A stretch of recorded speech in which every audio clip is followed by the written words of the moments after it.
sequence start. 6, 5, 4.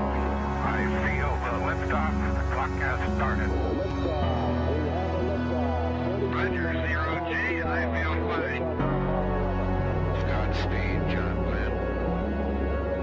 Houston, Tranquility Base here. The Eagle has landed. Rocket Tranquility, we copy you on the ground. New possibilities are opening up for scientific cooperation between countries. 1, 0, liftoff. Americans return to space as Discovery clears the tower. Discovery, go and throttle up. Discovery rocket, go for deploy. Thanks to you and to everybody in the shuttle program. The crew is go for launch. Hothead, nice to be in orbit. We have followed in their footsteps to get us where we are today.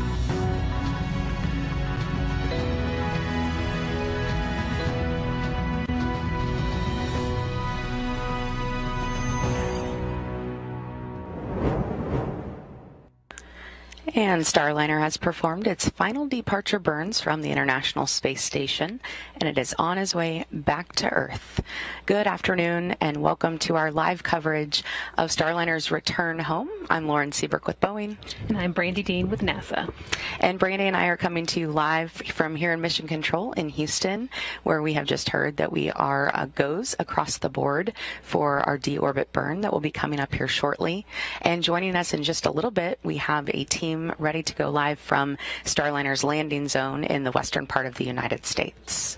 Starliner's flight test began back on May 19th when it launched from Kennedy Space Center in Florida aboard an Atlas V rocket. There's a replay of that launch there. After completing a series of technical demonstrations and engine firings to adjust its course, Starliner arrived at the space station and docked with the orbiting lab the next day on May 20th.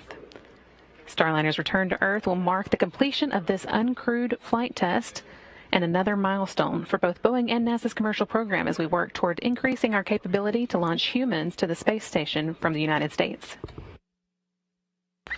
And earlier today, Starliner's incredible suite of systems powered up, and the spacecraft began its departure procedures in preparation for its journey home.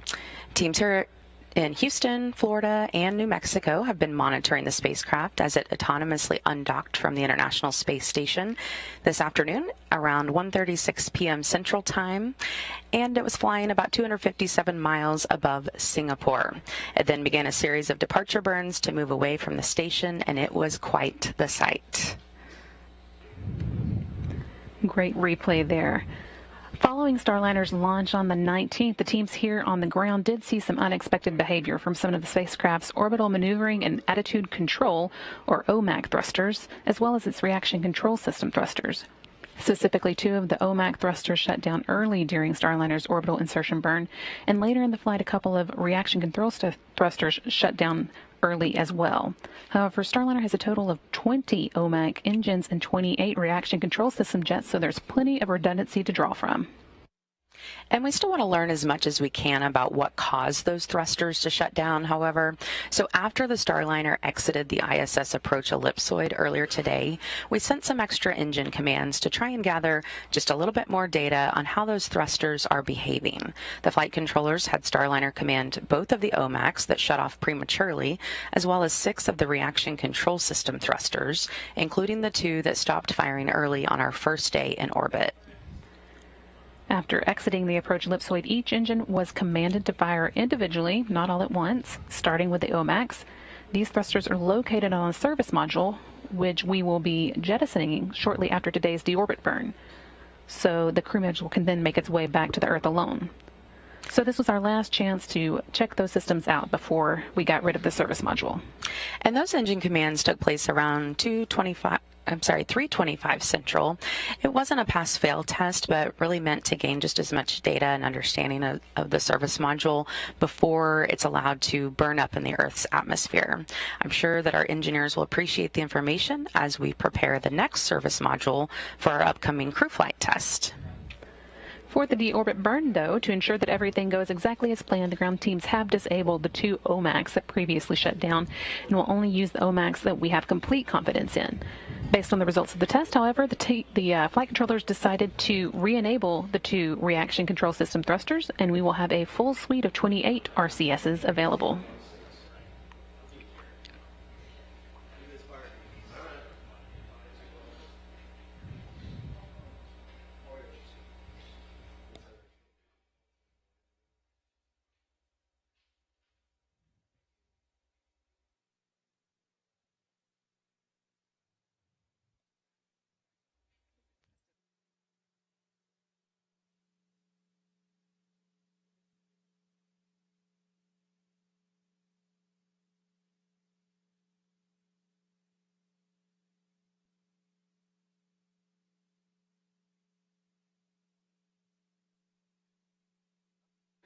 While there are no astronauts on board the Starliner today, the flight test brings us one step closer to a crewed flight test in the coming months, and we cannot wait to see NASA astronauts safely arrive at the International Space Station and then later return back to Earth as the Starliner's very first astronaut crew. Of course, as Brainy just mentioned, because we had no astronauts on board, we had a little extra passengers, Jebediah Kerman, part of the Kerbal space program, which a lot of people were excited to see there as our gravity indicator, as well as Rosie, the Rocketeer, of course, named after Rosie the Riveter. She was our ATD device, and you may remember from our last flight, she had many sensors that were on her, and we were able to gather a lot of data about what the ride is like inside Starliner. And because we were able to get so much data from Rosie last time, we were actually able to move those sensors to other parts of the spacecraft this time. So now we'll have a better idea ahead of our crewed flight test how other passengers will ride in Starliner. Now, once we make the final burn to get out of orbit today, it will take about 45 minutes for Starliner to reach its final destination, the U.S. Army's White Sands Missile Range in New Mexico. Right now, we're told we are good weather-wise. There are scattered clouds about 25,000 feet above the landing zone. It's pretty hazy with about 8 miles of visibility. Winds are out of the southeast, peaking around 7 knots, which is well within the acceptable limits. So here's a look at our full landing sequence for Starliner.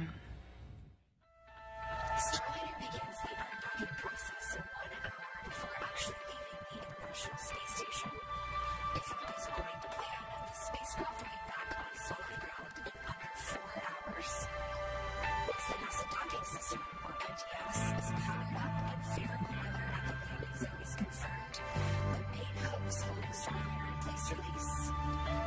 Short booster firings continue nudging the spacecraft further away until it exits the 200-meter Keep sphere roughly 21 minutes later. But Starliner will not leave the space station's vicinity that quickly. 26 minutes after departure, the spacecraft will first fly above the station, collecting high-quality imagery of both the laboratory and Earth in its background. Then, 51 minutes after undocking, Starliner conducts the departure initiation burn and leaves the approach ellipsoid. At this point, the Starliner is speeding toward Earth and setting up for a successful landing.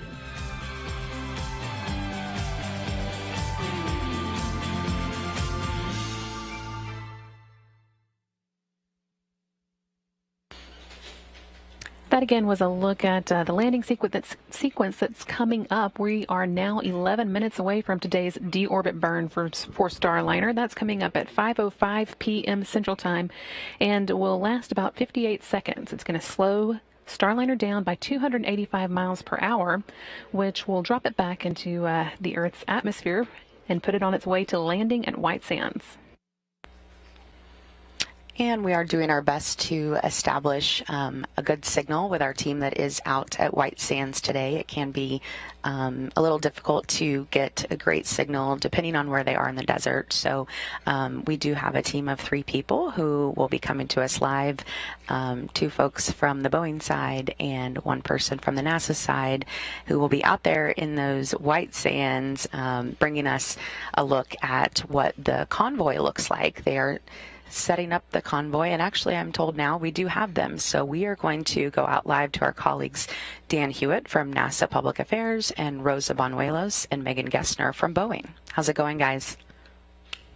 Hey, Lauren. It's great to be with you. We are currently, again, here at our landing site at White Sands, New Mexico. It's a really warm day out here, but the team is staying hydrated as we wait for Starliner to come back home during its Orbital Flight Test 2 mission.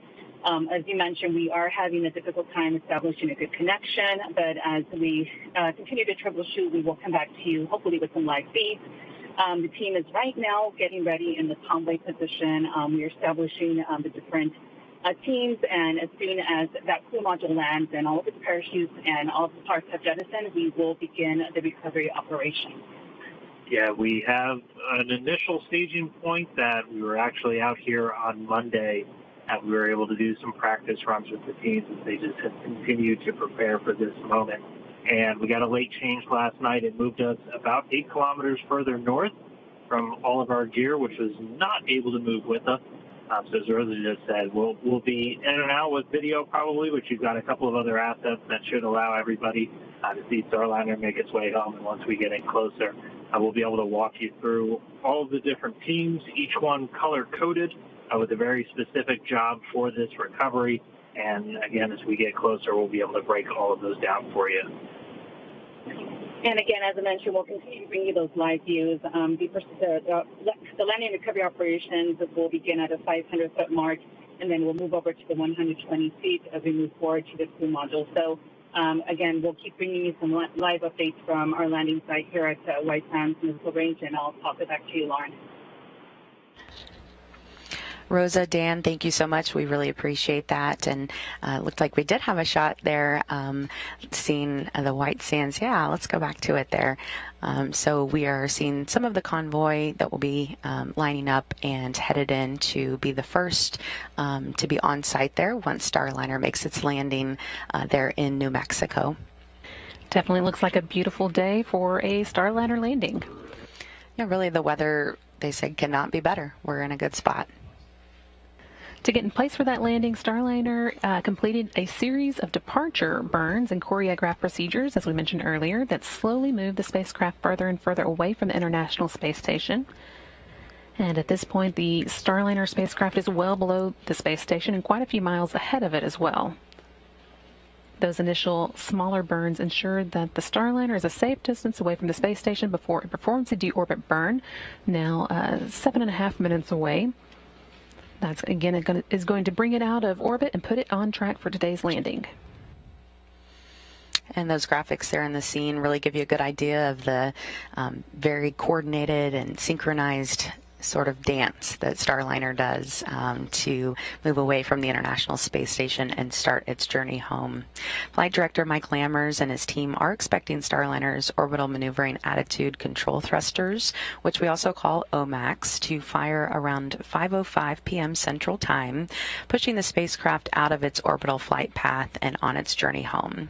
This deorbit burn will set us up for a touchdown time of about 5:49 Central or 4:49 Mountain Time out in White Sands, New Mexico.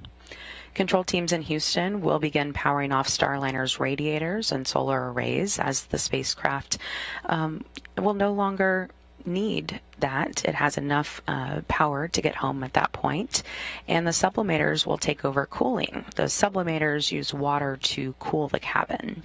Starliner is now also in the correct attitude for its upcoming deorbit burn. At this point, the service module and the crew capsule are still attached to each other, but once again, that service module's 4 orbital maneuvering and attitude control engines will power that deorbit burn, allowing them to separate safely.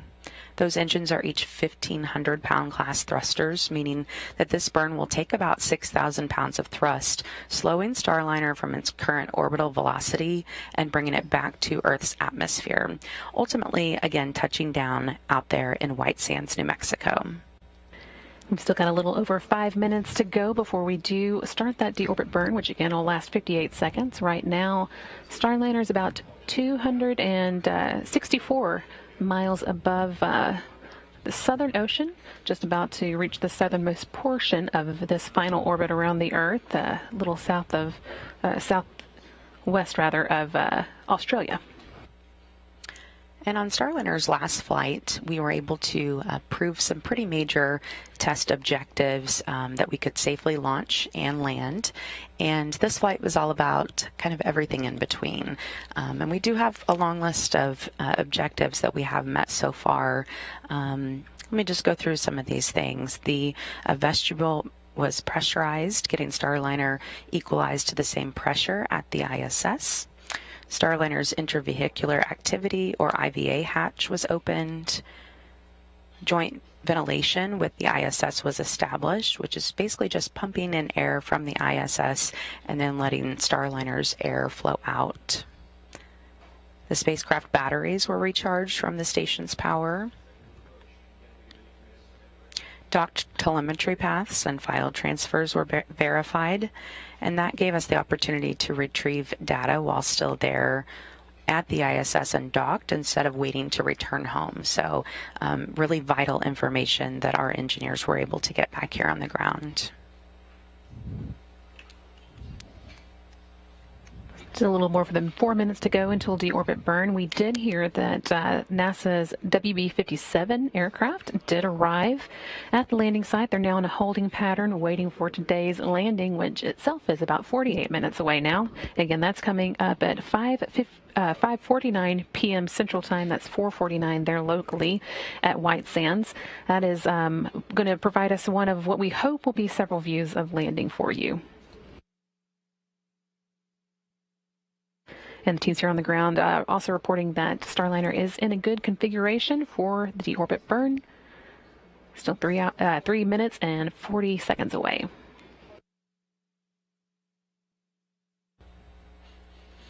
And once Starliner does make that deorbit burn, it will be about 44 minutes from that point until touchdown.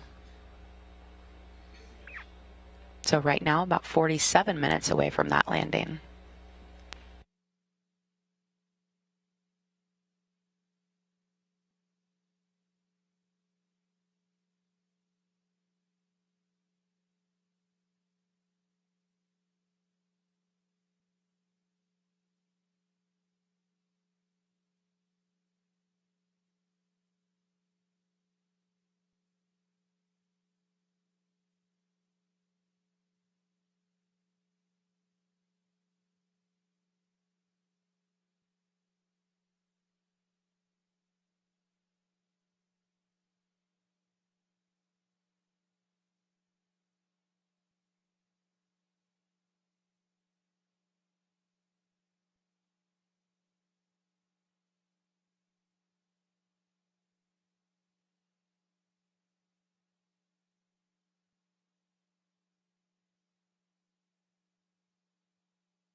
Just 2 minutes to go now until Starliner's deorbit burn. That engine firing will begin at 5:05 p.m. Central and last 58 seconds, using 4 orbital maneuvering and an attitude control thrusters to slow it down by 127 meters per second or 285 miles per hour, enough to drop it out of orbit back into Earth's atmosphere and begin making a beeline to New Mexico.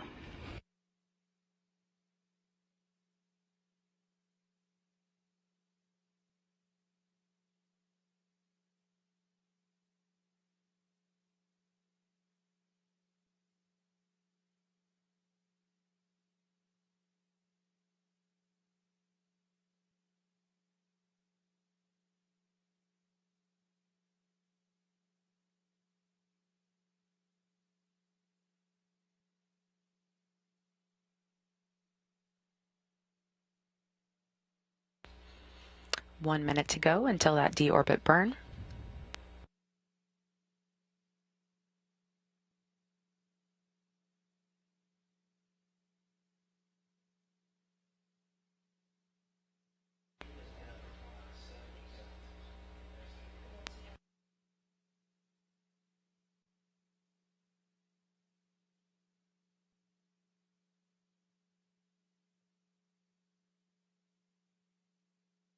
Thirty seconds left.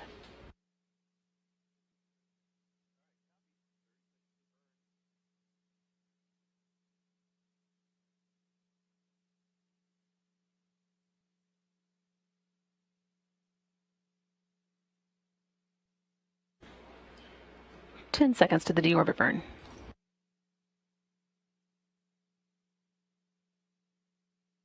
3, 2, 1.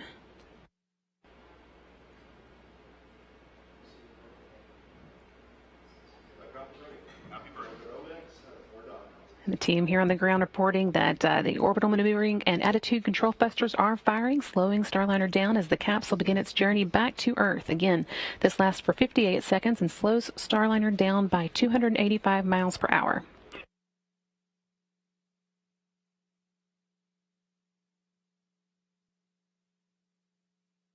30 seconds now into the burn. You can see here on this graphic those thruster firings being depicted.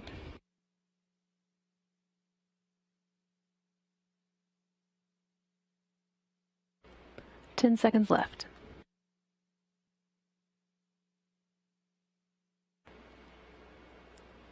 As those OMAC thrusters are firing, small reaction control system thrusters are doing the same, keeping the spacecraft in the correct position for the burn. And confirmed engine cutoff here on the ground. Flight controllers here in the room are reporting a good deorbit burn. Starliner is on its way home.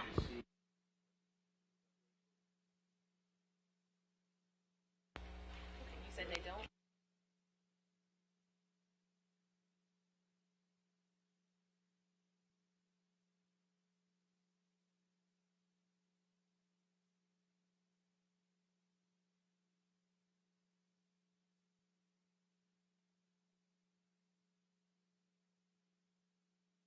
With the deorbit burn complete, Starliner is going to be moving into the correct attitude for the service module separation next. For the deorbit burn, Starliner moved into an orientation that allowed its thrusters to fire against the direction of travel, like trying to swim against the current of a river. Now that that's done, it's adjusting so that its thrusters will be pushing it further along the direction of travel and helping the crew module move quickly away from the service module once the service module is jettisoned. That jettison is going to happen in just a couple minutes now, or about a minute, at 5:08 p.m. Central Time.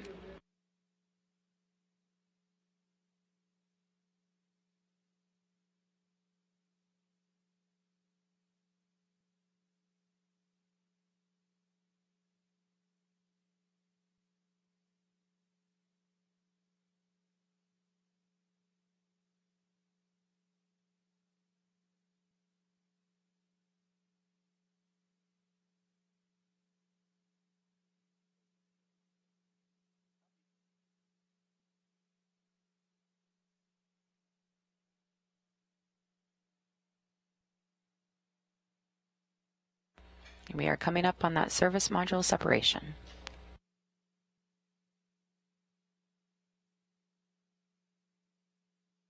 You can see Starliner moving into the right attitude on this graphic.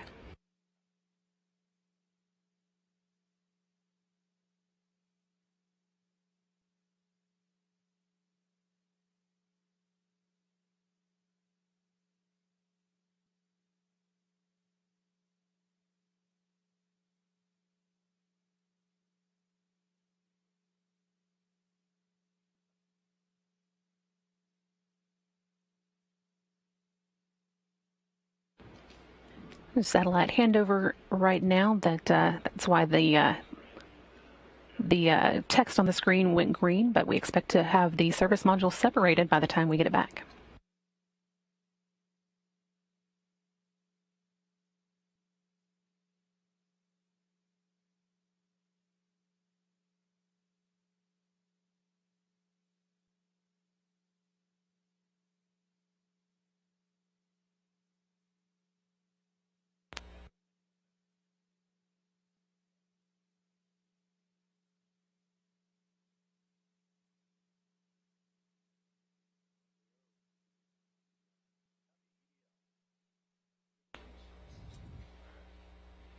And we have service module separation. During disposal, that service module will re-enter over the Pacific Ocean while the crew capsule continues on its path to New Mexico, where our Boeing and NASA teams are waiting to recover it. Starliner is now angling itself and its heat shield for re-entry. Entry interface is coming up next in about 16 minutes from now. That is the hottest part of re-entry, with Starliner's heat shield reaching 3,000 degrees. To protect Starliner from those heat loads, the spacecraft has what's called an ablative heat shield, meaning the outer surface of that shield heats up to a gas, which then carries the heat away from the crew module through convection. And at entry interface, the heat shield will handle those temperatures of about 3,000 degrees. And I've heard engineers refer to this as a game of threes because as I said, that the heat shield will handle the 3,000 degrees, but then it will convert that heat to about 300 degrees with only 3 inches of ablator. So if there were any crew on board during this time, even the hottest part of re-entry, the astronauts would really not feel anything above about room temperature inside the spacecraft. When Starliner returned home from our first orbital flight test, the crew capsule landed with 2 black stripes up the side of it, and that just indicates that the heat was ablated as intended. So we do expect to see the same thing on the crew module again today. Also, since that flight, we've added a cover to our NASA docking system to protect through that re-entry so that we can use it over and over again on our reusable capsule.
While there's a few minutes of quiet, we are going to toss to our teammates who are out in the New Mexico desert. We've got an update from them coming now. Dan, Rosa?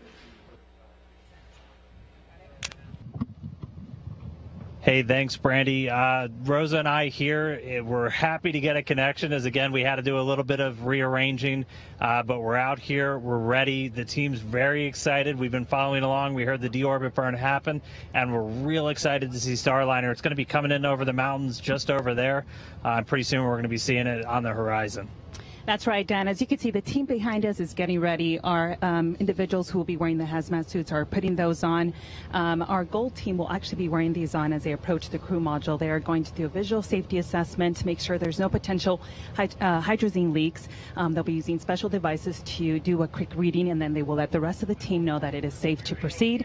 The team has been out here for a few days preparing, setting up equipment. They've done a couple mission dress rehearsals, and we are definitely ready to go. Again, once the crew module has landed and all those parts have jettisoned and landed, we will move up to the 500-foot mark and then proceed to 120 feet and then move on to the crew module. Yeah, and as Rosa says, so gold team's first one in. We said everybody's color-coded. We've got a silver team. They're responsible for picking up parachutes, any other items like the forward heat shield that jettisons off. We've also got a red team. They've got all of our fire, rescue. They've got the access platform for Starliner. They're also going to be the hatch open and bring NASA cargo folks who are also on hand here. You know what, Dan, something I do want to point out, we're standing at a very historical location. In 1982, the shuttle landed in the same location here at White Sands Space Harbor. And you know what, Starliner can now be part of that rich history, as again, we're bringing Starliner home after being at the ISS. And again, we're all very excited here. It's warm, but you know, that's not bothering us at all. We're ready to recover Starliner. I prefer this immensely to last time when it was about 19 degrees out here, so this is a lot more manageable. But so we're going to get into our cars very quickly, and the team's going to, again, we're going to hang out here. We're kind of at the outside of a big circle that's cleared here at White Sands prior to. That was Dan Hewitt out in the New Mexico desert, giving us an update on the activities that the landing and recovery teams are going through to get ready for today's 5:49 p.m. Central Time or 4:49 p.m. Mountain Time landing. As you can see, a little bit of technical difficulties, but we do hope to hear more from them before the day is over. Yeah, we will just hang with them a little bit, go in and out when we can. Just that signal can be difficult out there in the desert where there's not much around. So when we do have a healthy signal, we'll go out to them. And if we need to take a phone interview from them, we can do that as well. We have some options there. So also want to mention, you may have noticed they had on sunglasses. Besides the fact that it just looks cool, they are actually wearing those for safety today. That white sand out there can actually do some damage to your eyes, so it's important that they have on sunglasses while they're out there. And you can see some more of our crew there setting up alongside the convoy and waiting to recover the spacecraft.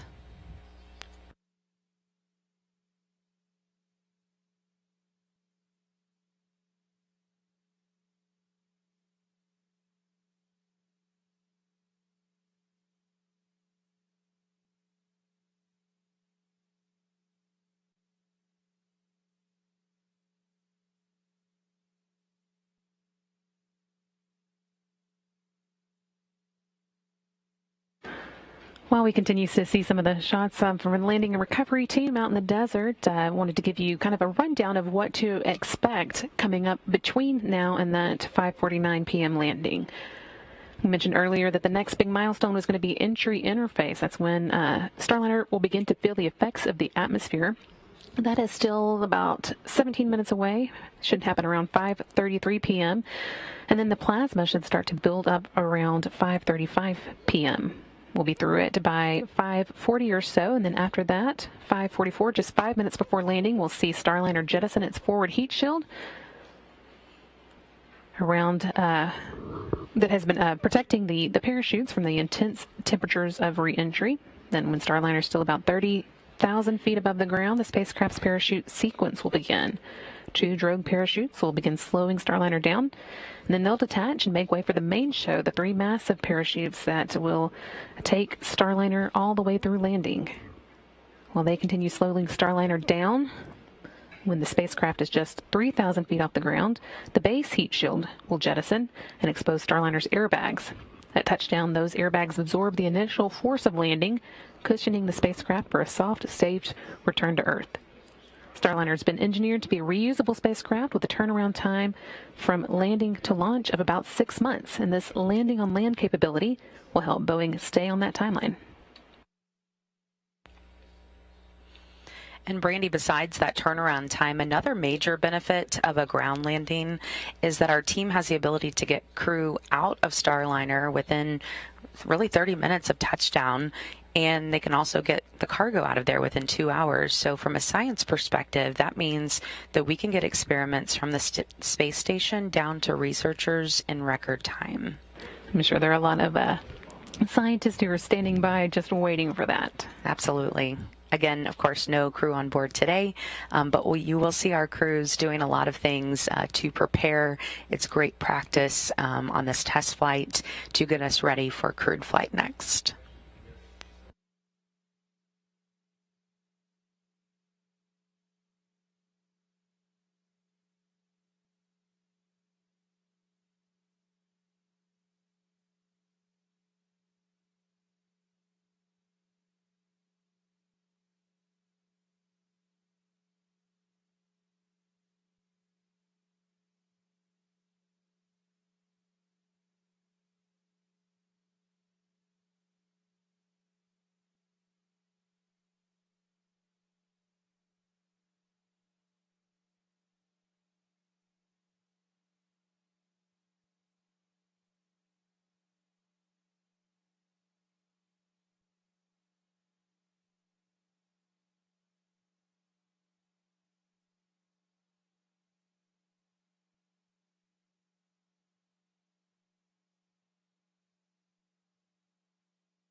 Starliner continuing to make its way back toward Earth following today's 5:05 p.m. Central Time deorbit burn. Everything looking good, going nice and smoothly so far.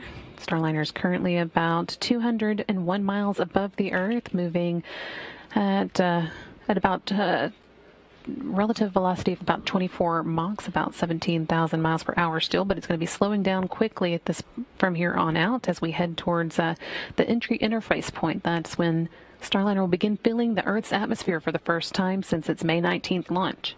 That's coming up still about 12 minutes away now.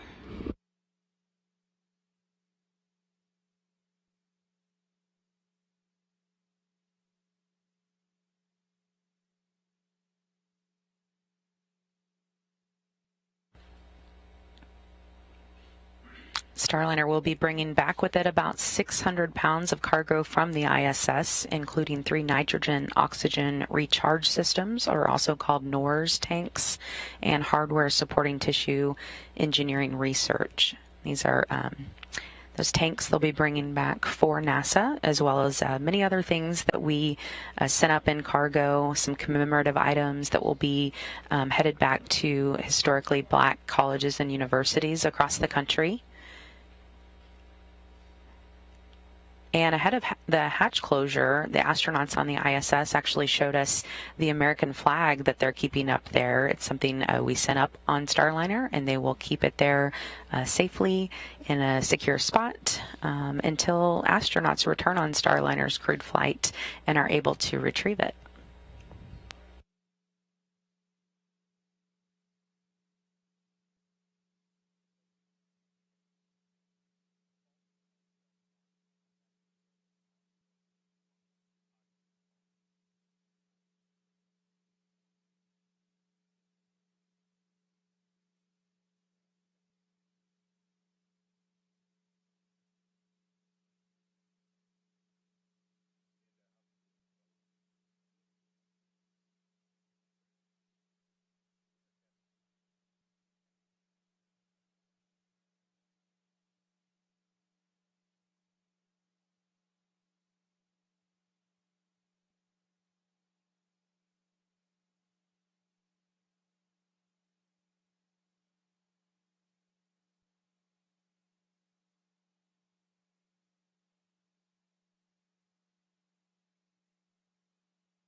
Less than 10 minutes to go before Starliner does begin to fill the Earth's atmosphere. As we have a few minutes, though, we're going to give you a good look at what to expect in the next few minutes in this package.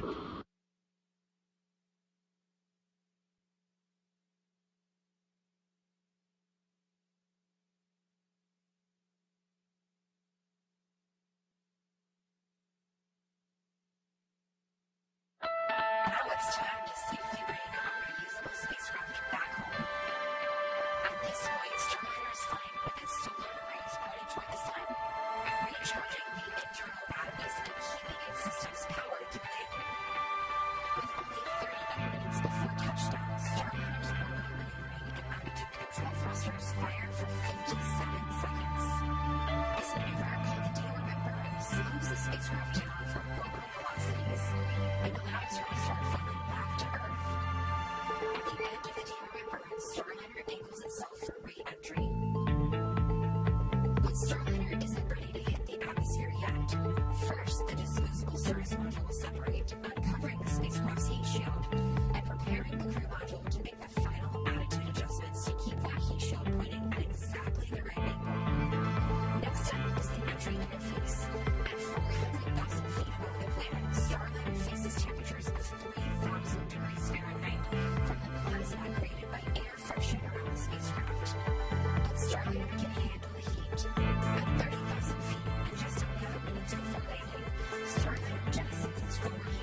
That was a graphical depiction of what we hope to see live here in just the next few minutes. We're about 22 minutes away from Starliner's landing today, and you're seeing here a view from NASA's WB-57 aircraft. They'll be hopefully providing us live views of Starliner's return to Earth. They took off from Ellington Airport here in Houston just before 3 p.m. Central to make their way to White Sands. They've attended many landings now and often give us great videos, so we're hoping to get some good stuff there. We are still about 6 minutes away from entry interface, and Starliner is currently about 140 miles above the Earth and dropping steadily just as it's supposed to. Yeah, and that shot will be the very first time we will see Starliner as it makes its re-entry into Earth's atmosphere. And before we are able to take some of those live views from our crews there in White Sands, New Mexico.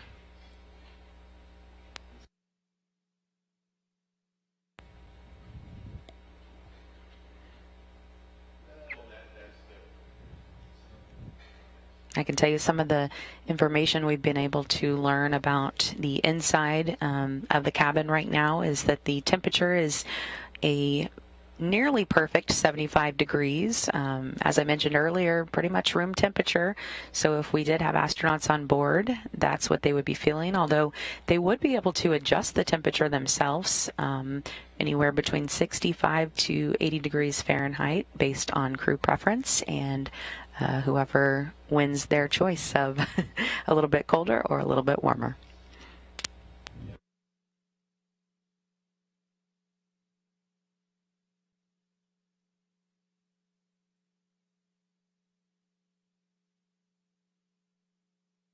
Starliner continuing to make its descent, now about 127 miles above the Earth. Losing altitude steadily. We've still got about 5 minutes to go before we hit entry interface, and after that it'll be another 5 minutes before we see that period of plasma buildup that we talked about earlier. Expecting that to happen around 5:40 and last about 5 minutes itself.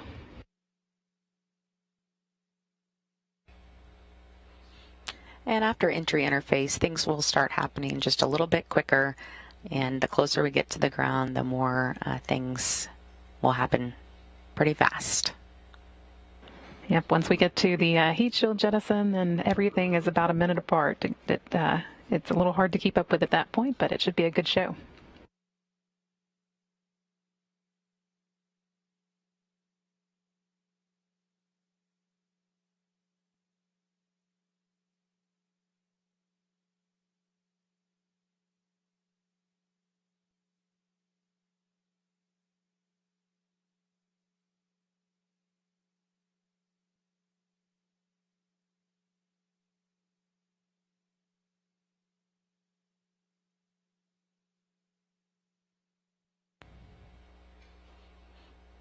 As I mentioned earlier, we have been marking off a lot of test objectives that have been met during this flight test over the last few days. Another one, the vision-based electro-optical sensor and tracking assembly. You may have heard it referred to as VESTA, and flight data files transferred from the Starliner to ISS for downlink.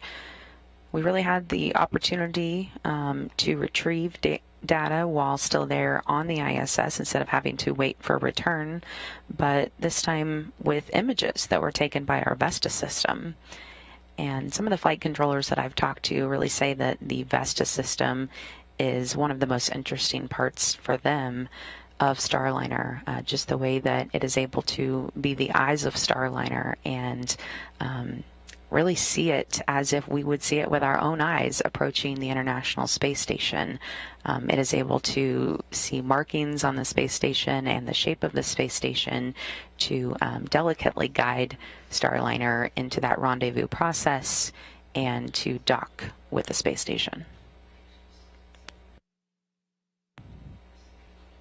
We were also able to evaluate onboard tablets to include transferring files from the ground to the tablet through the ISS assets.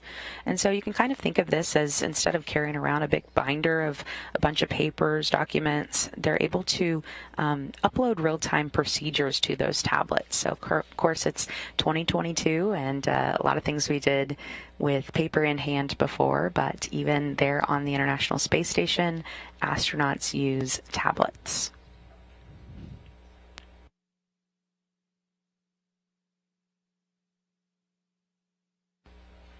And we are just under 2 minutes to that entry interface.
"30 seconds to go now until entry interface."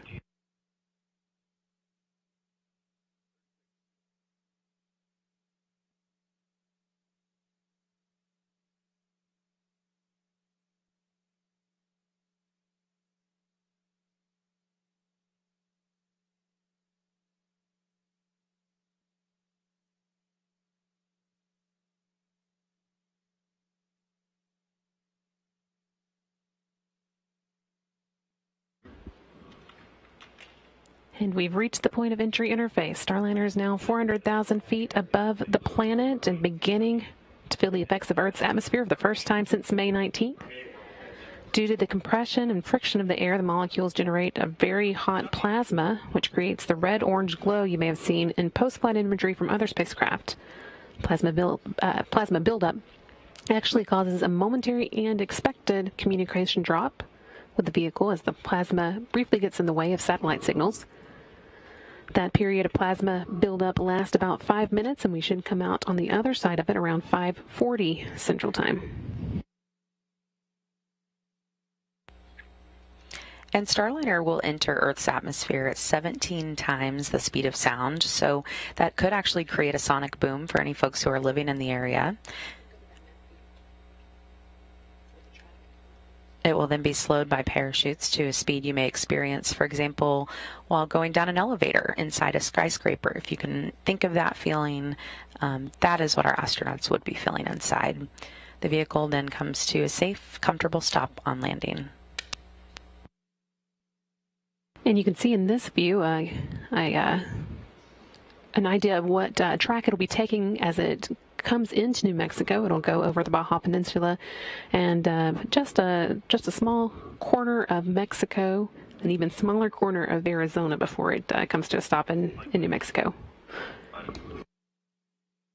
Or actually, probably just Mexico. Looks like it'll just miss Arizona, but it will be going over the Baja Peninsula and Mexico. So if you're watching from that area, you might be able to look up and see Starliner come over.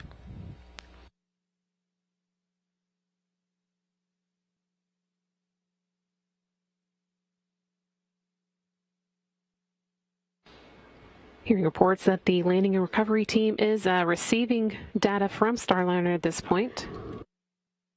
We'll have a few minutes where things are still reasonably quiet, and then a lot is going to happen at once with the forward heat shield jettisoning to make way for the parachutes to begin deploying. We're in the final stretch now, though, of the landing of Starliner's second orbital flight test, with landing now just 13 minutes away.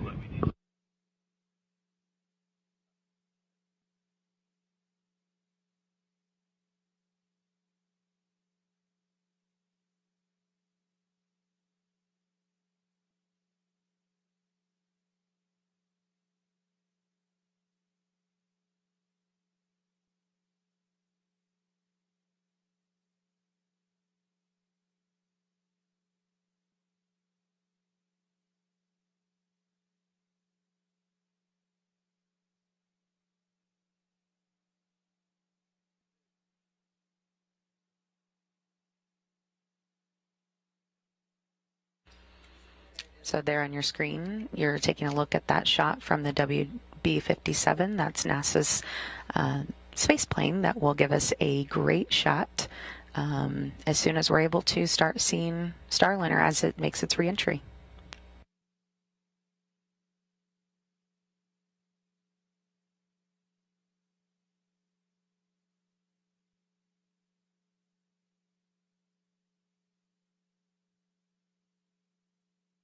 We are now about 12 minutes away from landing.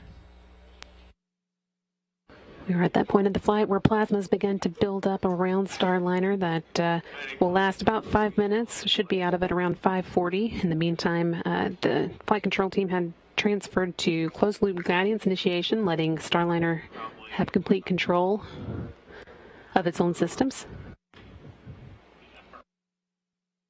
Next major milestone, once we get out of the plasma, will be the forward heat shield jettison around 5:44 p.m.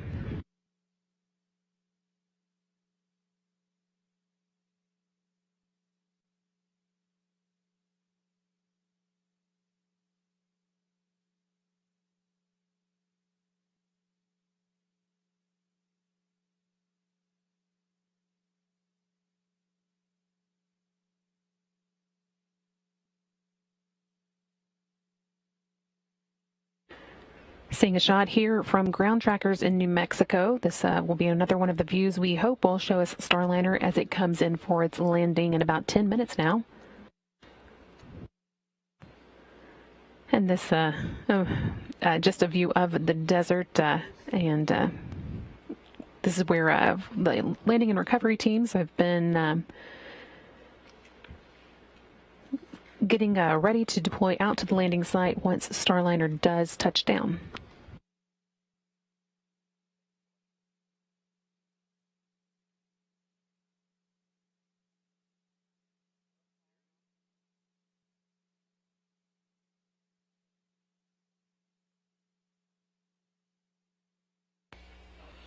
And on Starliner's last flight, we landed at night in the darkness. So this will really be the first time we'll have daylight views of the spacecraft after it re-enters and under the canopy of its parachute. So it'll be a real sight for our teams there and for folks across the country. Our first time really to see Starliner coming down in broad daylight.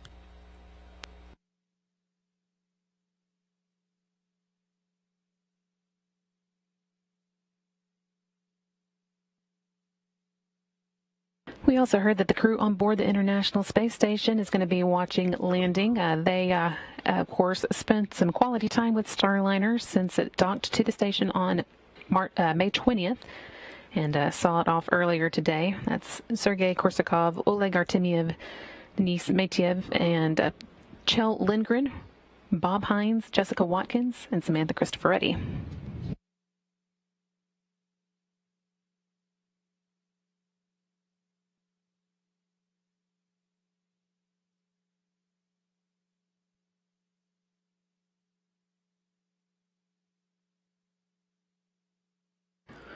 Once again, receiving data from the Starliner now that it's passed through that plasma buildup.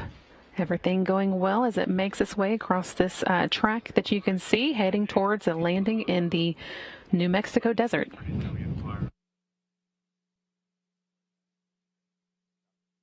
Teams on the ground reporting good trajectory.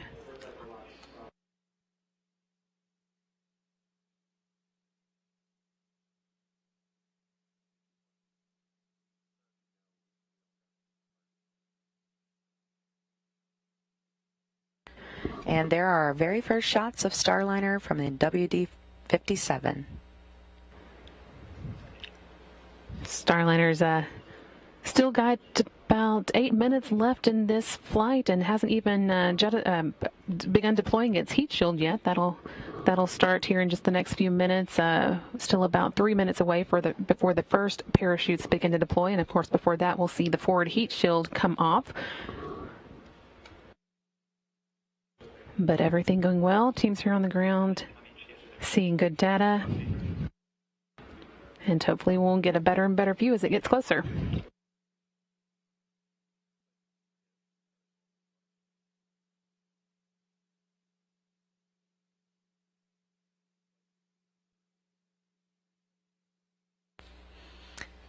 And that shot there on the left side of your screen now from the ground tracker.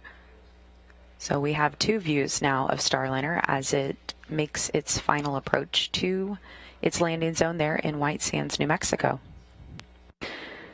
And the team here in Mission Control reporting that they've heard from the landing and recovery teams that they're also seeing the Starliner. They'll have, of course, the front row seats, but we'll try and piggyback on that with these views that we're getting. We are just under 7 minutes away from landing.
Switching back to this graphic for just a moment as we wait for the forward heat shield deploy.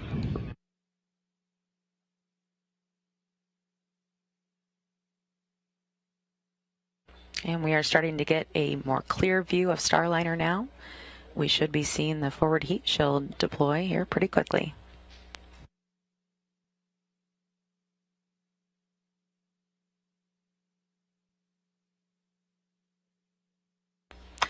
And the forward heat shield has now jettisoned. That heat shield protected the spacecraft through those thermal loads during re-entry. And drogues are out. Two drogue parachutes slowing Starliner's speed and drag. They're going to reef to a wider opening and slow Starliner down enough for the main chutes to deploy in less than a minute.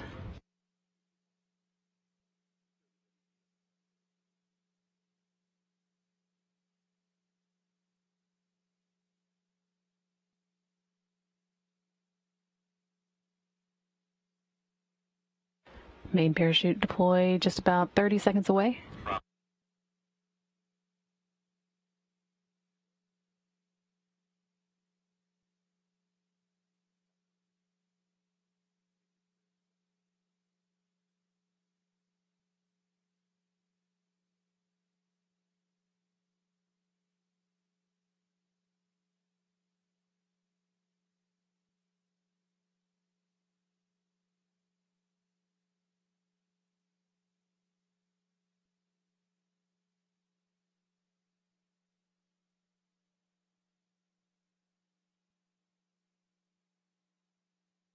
View here from the ground tracker. And mains are now out. We see 3 parachutes coming out here. Starliner has another 8,000 feet toward the landing.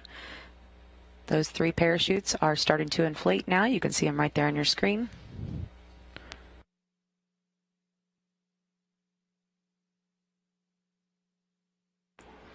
And the main parachutes are reefing open right there, continually slowing Starliner down. 3 good main parachutes, looking good.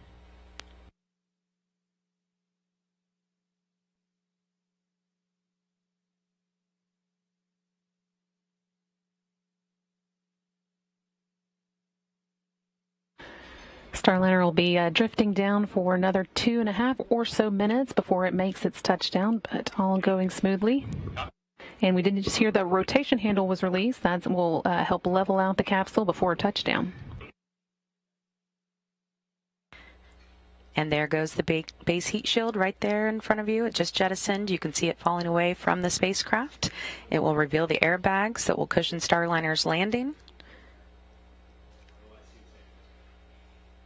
And those airbags are now inflating. Starliner is 2 minutes, 40 seconds from landing. Actually closer to 2 minutes now. You can see those airbags right there on your screen, fully inflated, looking good. Those will come in real handy when we have crew on board for the crew flight test of Starliner in a few months. Help ensure that the crew gets a nice, soft touchdown. And those bags are filled with nitrogen as they guide Starliner safely back to the desert floor.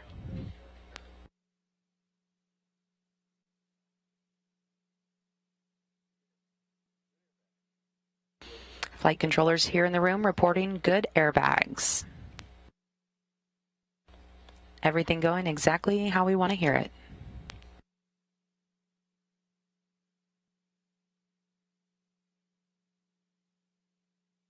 We are just coming up on about 1 minute away from touchdown there in White Sands, New Mexico. Exact touchdown time will vary a little bit depending on the winds at the landing site, but everything's going smoothly.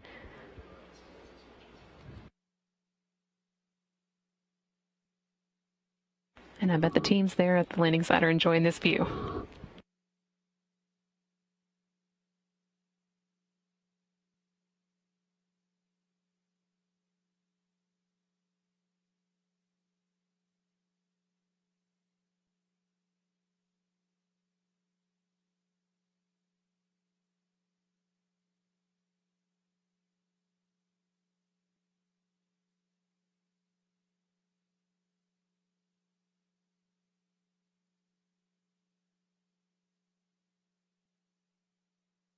Continuing to see views from the ground trackers on site in New Mexico. Just seconds left. You can see the mountains coming into frame there. We're getting very close to the ground. And touchdown, Starliner. We're touching down in the desert of New Mexico, marking the completion of Orbital Flight Test 2.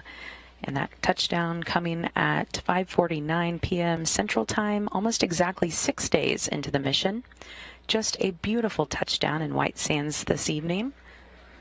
Our landing recovery teams will now wait for clearance before making their way to the vehicle.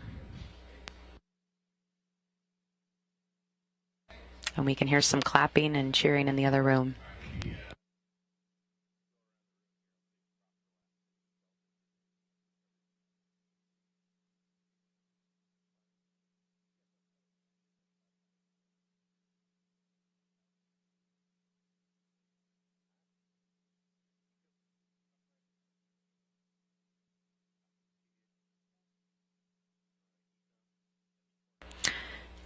And we are going to go live to our team now that is out there right at the landing zone, getting close. And we have NASA's Dan Hewitt and Boeing's Rosa Banuelos. Guys, how does it look from the ground?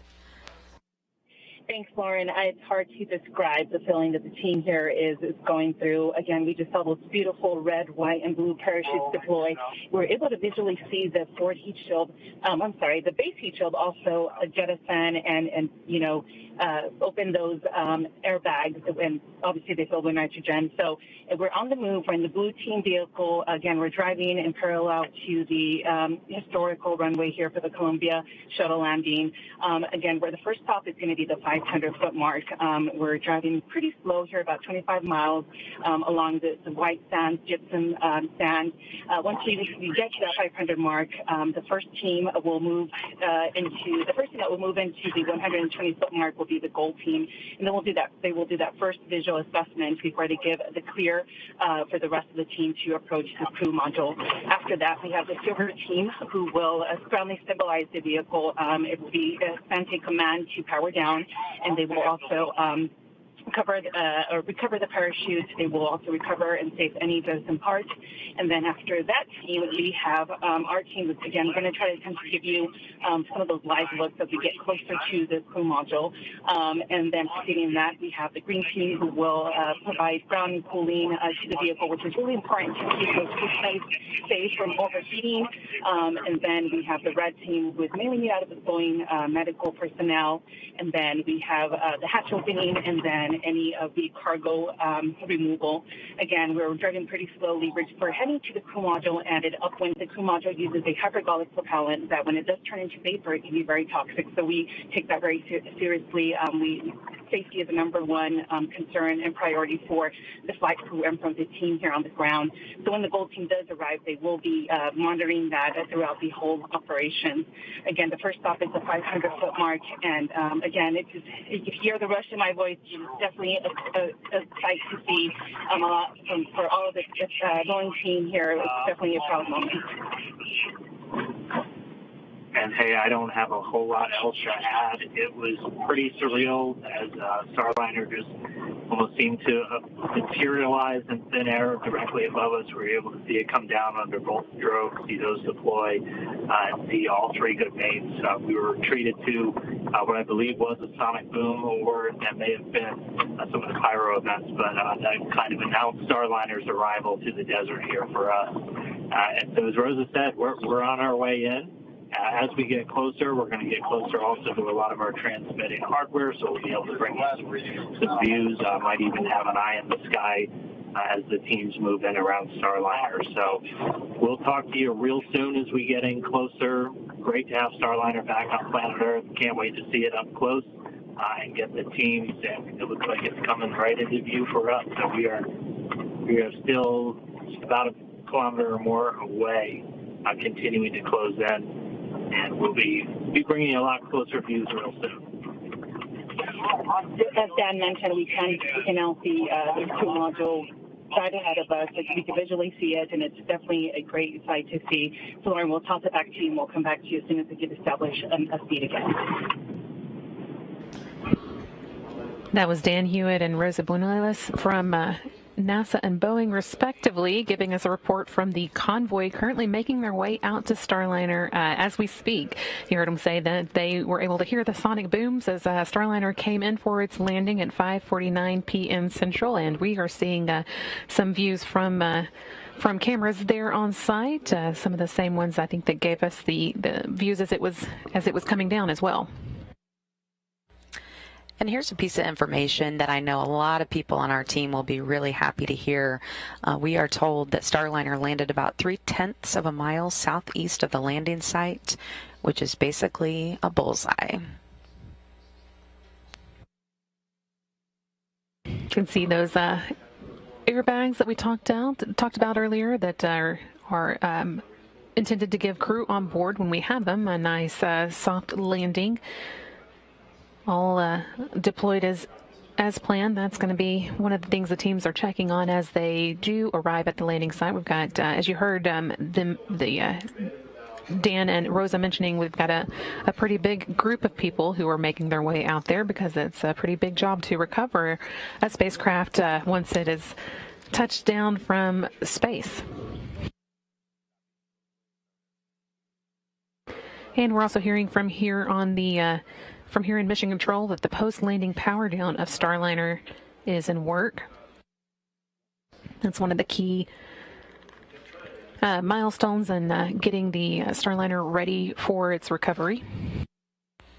And our team just checked the cabin temperature inside. It is 74 degrees right now. Much more comfortable than our team out there in the desert.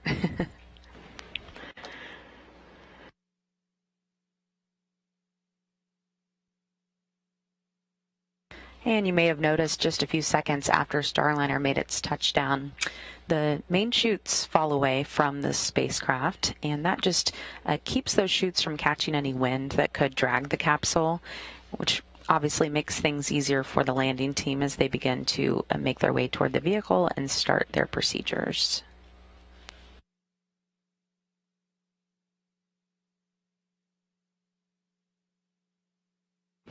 Once again, if you missed it, the Starliner touched down at 5:49 p.m. Central Time. That's 4:49 p.m. Mountain Time. The crew on board the International Space Station was watching as it touched down, giving it one last proper send-off. Now we are just waiting for the recovery teams to get out to the vehicle. You can see, I think, it looks like we've got video from one of the cars here on the bottom right-hand side of the screen as they're making their way out. We last heard from them a couple minutes ago that they were still about 1 kilometer away, so they should be arriving pretty quickly. And then they'll begin the long process of getting the Starliner ready to return home to Florida.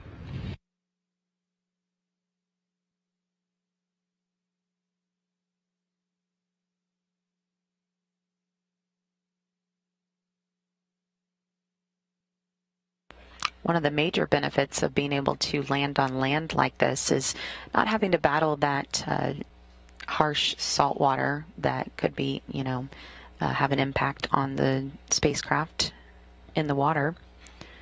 And of course, this is a reusable spacecraft. We plan to reuse it up to 10 times.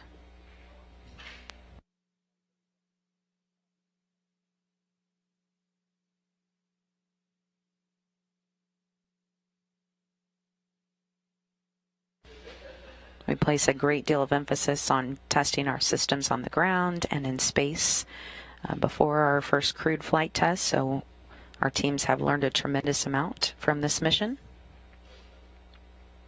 We have also extensively tested our parachutes and airbags before this flight, so very happy to see them work nominally and as expected.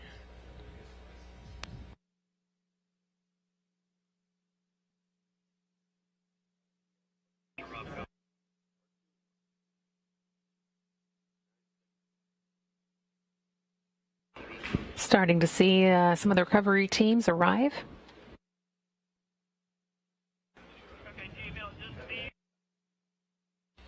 The very first vehicle that we will see on site is the command vehicle. They are at the front of the convoy, and where the recovery ops leader and recovery director, who are in charge of the entire operation, will wait to go in.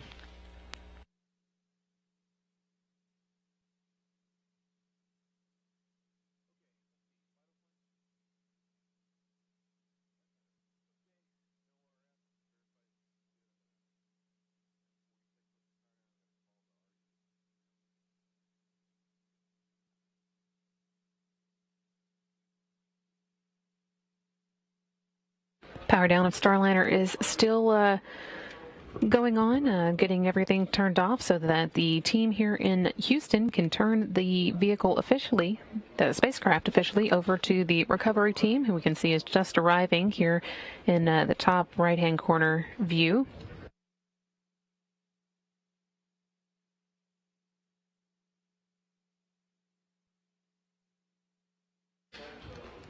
The recovery director is in the command vehicle, along with the recovery ops leader.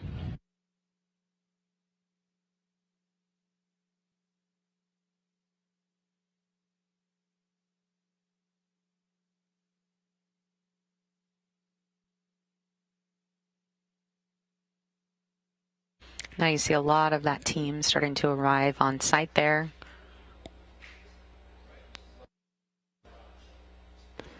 And our gold team will be the first to arrive up to the vehicle.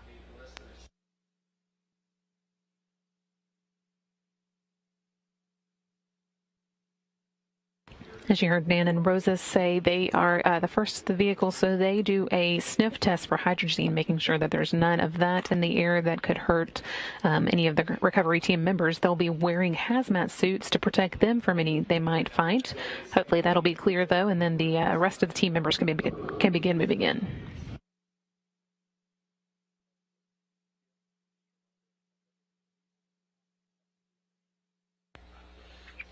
Those hazmat suits are there to prevent exposure to hypergolic propellants, and hydrazine is used as a propellant, and if it turns into a vapor, it can be very toxic. So they use special sensors to sniff for it, and then they're able to notify the rest of the convoy when it's safe.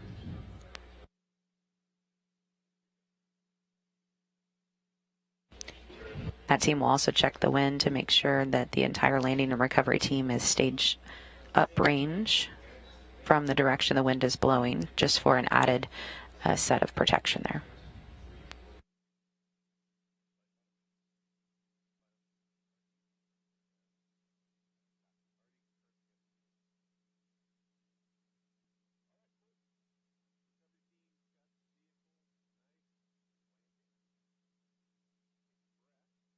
We also are starting to get some photos from the members of the recovery team. We've got one here to show from you from Bill Ingalls, NASA photographer, as Starliner was making its way down for that 5:49 p.m. Central Time landing. This again is one of the photos just coming in from the recovery team. That's a good indication that they are getting set up and starting to get a good connection back to us. Hopefully we'll get a few more updates from them as we go on through the recovery process. And just a beautiful sight there to see those 3 red, white, and blue parachutes fully open. That gives you a patriotic feeling to see that there, and to think about really the fact that we now have a successful mission, and just kind of, you know, think about what this means for our country. Absolutely. May be able to hear some clapping here in the room in Mission Control. This team definitely feeling good about their 6-day-long mission that they've been supporting, getting Starliner up to the International Space Station and then safely back for this landing in New Mexico. Seeing here a shot from a drone on site with the recovery team. Much clearer than our other view. Very nice. Yeah, we're getting now some close-up views of Starliner there on the ground. And back with the recovery team now. Again, they are getting starting to get staged, and will be taking control of the vehicle now. Just like we have a flight director here in Mission Control, there's a recovery director on site there who will be leading operations.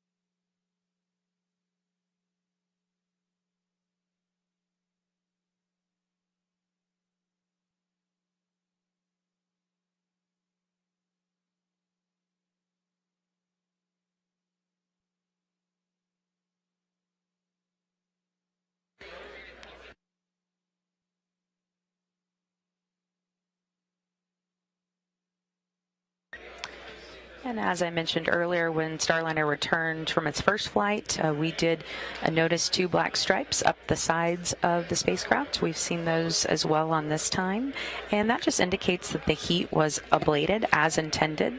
We expected to see that. It's a good thing to see that. It means that that ablative heat shield did its job. Ablative heat shields wear away with the heat and take the heat with them rather than letting it transfer to the inside of the crew module where the crew needs to be protected. And you can start to see there some of the Gold team making its way out of the vehicle, and will soon be coming over to the spacecraft to begin its checks.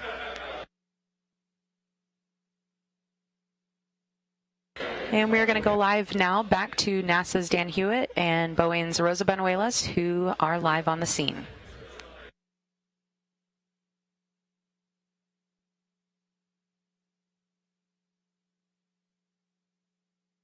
Dan Hewitt coming to you guys live now. So we're just about 500 feet away, and the convoy has paused. And as we talked about, so the Gold team is in there right now. They do a sweep up close around the capsule looking for any hydrazine fumes. Hydrazine, it's a hypergolic fuel The Starliner capsule uses it for its reaction control thrusters, which are only used during that re-entry period to control yaw pitch roll. They go in, make sure there aren't any leaks, any fumes, anything like that, before the rest of the team start to make their way. That's right, Dan. As you can see probably in your camera views, they're dressed in hazmat suits, and they're going to do an initial sweep. They're doing that right now as they're walking around the crew module. You can see those airbags are inflated, and they're going to take their time to do that. Obviously, we want to keep the team safe, and once they do that, they're going to give the next team that go to proceed, which is going to be the silver team. And again, they're going to ground and stabilize the vehicle and make it safe for the crew to actually touch the crew module as well. So we're going to continue to see this live. As you can see, the parachutes are to our direction, to the left here, and the team that will be safing and recovering those parachutes will be the silver team as well. So when it's their turn to come in, you'll see them working off to the side, gathering those parachutes, doing their assessment as well. Yeah, and they're going to be collecting up that base heat shield, which actually landed probably only about 200 feet off to our right, so that's super close. So if we were able to get some views of that on OFT-1, and we'll do our best to get you some views of that as well. So after Silver Team's able to do that, you're going to start to see a lot of the convoy moving in. We've got a green team, which I don't know if we've touched on yet, but they're bringing a lot of equipment with them. They're going to put up an environmental enclosure. It kind of looks like a bounce house. It's just to go around Starliner, helps to provide it some extra cooling, and also just protect it from the elements as we're out here. As again, this vehicle is going to be reused. Any steps we can take to just kind of isolate it from the environment will help in that refurbishment. And they're also going to be setting up an HVAC system, providing some active cooling to the capsule, as once it's powered down, it's not using any of that active cooling on board. And I did just get word that we are going to have the silver team move in to cut the riser, and that is the connection that is still connected to the parachute. So you will probably see that in your shot. It's practically like a string, and they will be going in there and doing that procedure as part of their recovery operations as well. So we're going to continue to see the different teams do their different procedures, and we'll report as we see different steps here. Yeah, we've got a big squad also, the red team. They'll be bringing in probably some of the most visual hardware, a lot of the really big stuff. They've got what's called a MAP, a mobile access platform. It will look very similar to just a big yellow platform with some stairs. That's what's going to give them direct access to that hatch, as your hatch lead is also on the red team. They're also going to be driving up the medical truck. Obviously, we don't have any crew on board today, but we're going through all of the motions of this to practice just for when we are flying crew. And so they'll back that medical truck up, and that's what we're going to be using once we have crew on board. That's going to be kind of their first steps out of the capsule and into there. Also, the hazmat has been complete. Everything is nominal. Again, this team did that first initial assessment, and they're going to continue to monitor for any potential hypergolic leaks. Again, making sure the team is safe out there from the crew module. And so everything's looking great out here. It's still very warm. As you saw us before, we're wearing sunglasses. It's really bright out here. And so we're protecting our eyes. We're keeping safe, drinking lots of water as we, again, welcome Starliner home from its Orbital Flight Test 2.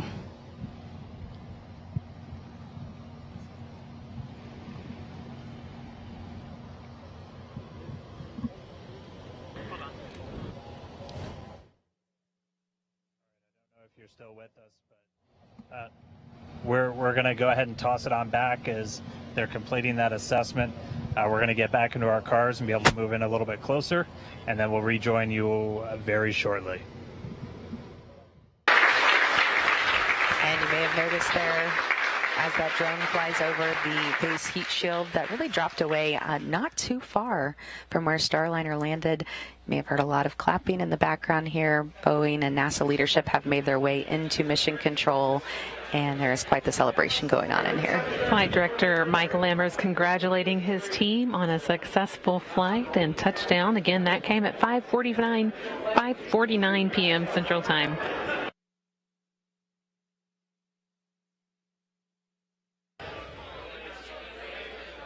And you can see our team in the hazmat suits there, and as part of the gold team. Again, they are making their way up to do the sniff test. A lot of times when you hear sniff test, you imagine they will actually be sniffing with their own nose, but that is not the case. There is a reason they are in hazmat suits. They have a device that actually performs that sniff test for them.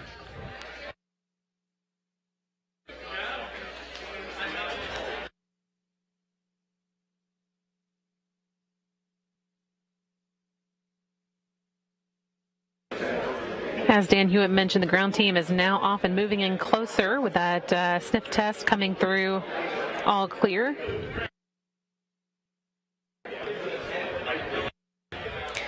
You can see them performing that now.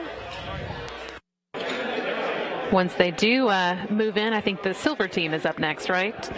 Yeah, that's right. It's the silver team's job to ground the vehicle. Starliner will be powered down, but there could be some residual electricity. So before anyone can touch the vehicle, they will ground and discharge it.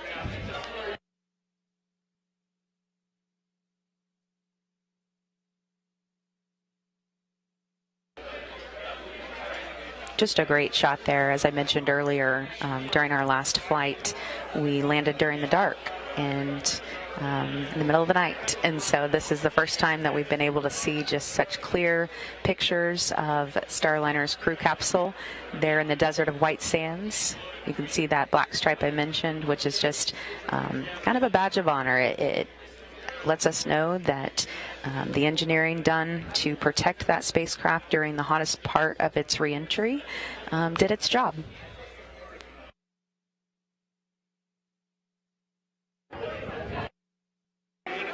Another photo coming in from that, I guess, the blue team, which is the communications team that's on site. This one again from Bill Ingalls, a NASA photographer who was part of that the landing convoy, getting looks like a photo just seconds before touchdown there.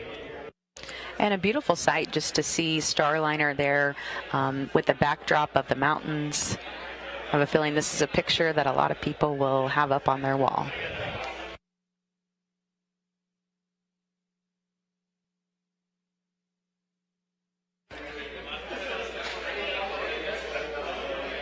We will stay with our team out on at the landing site until the hatch is opened. That will be done by the red team, so that's the team we'll pay most attention to. And they are mostly made up of fire rescue, Boeing's fire rescue. The mobile access platform will get backed up to the hatch on the crew module, and that's able to give the team access there. If we did have astronauts on board today, this is the part when they would start to exit and be taken directly into the medical truck for any post-landing medical checkups. But we speaking of astronauts who could be on board, I think Butch Wilmore is there with the team. He's one of the first up to fly on board Starliner, getting a good look at what he could expect from a Starliner touchdown. Butch telling us that he was very jealous of Rosie getting to ride in the commander's seat today, and I'm sure he will have some more words for her once he gets to get up close there to the spacecraft.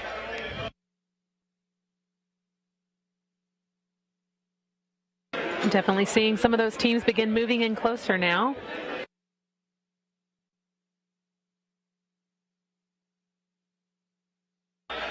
You may be able to tell some of the flags that are on each of those trucks that differentiate which team we're talking about. As we've mentioned many times, they are designated by color. And so that'll give you a good indication of which team's turn it is to come in and do their part to get the spacecraft ready for more folks to come in and eventually open that hatch.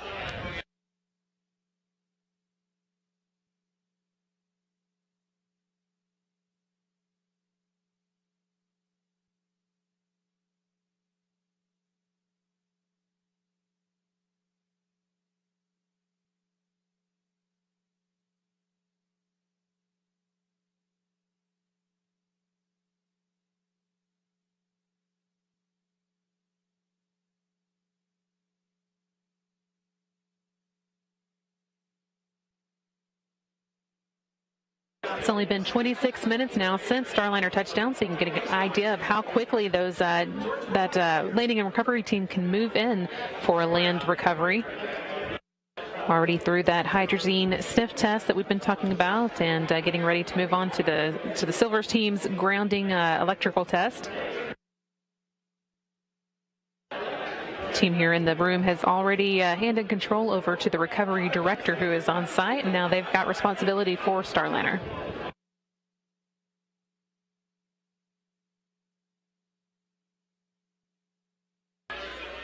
The spacecraft landed just 3/10 of a mile southeast of the landing site today, which they consider pretty much a bullseye, exactly where we want to put her, down in the desert. Of course, being so important that we're able to show that our autonomous spacecraft can perform as we plan.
And we have confirmation now that the Silver team has been able to ground the vehicle, and ground cooling has now been established.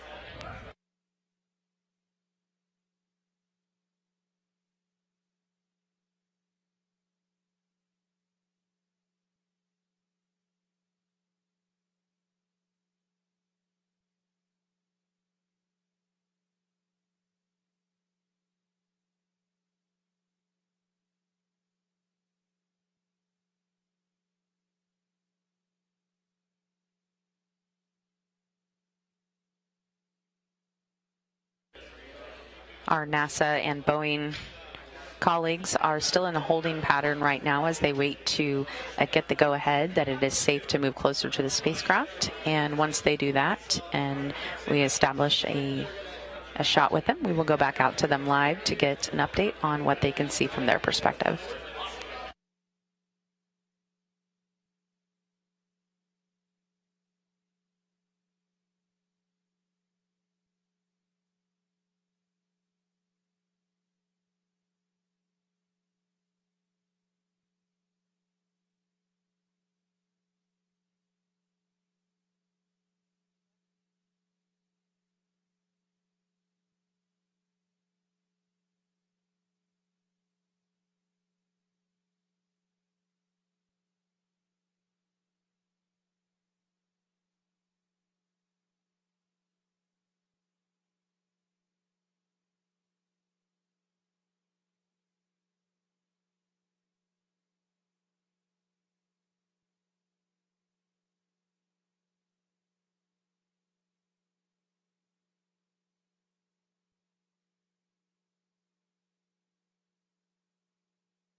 And you may have noticed there that our teams have backed away from the spacecraft.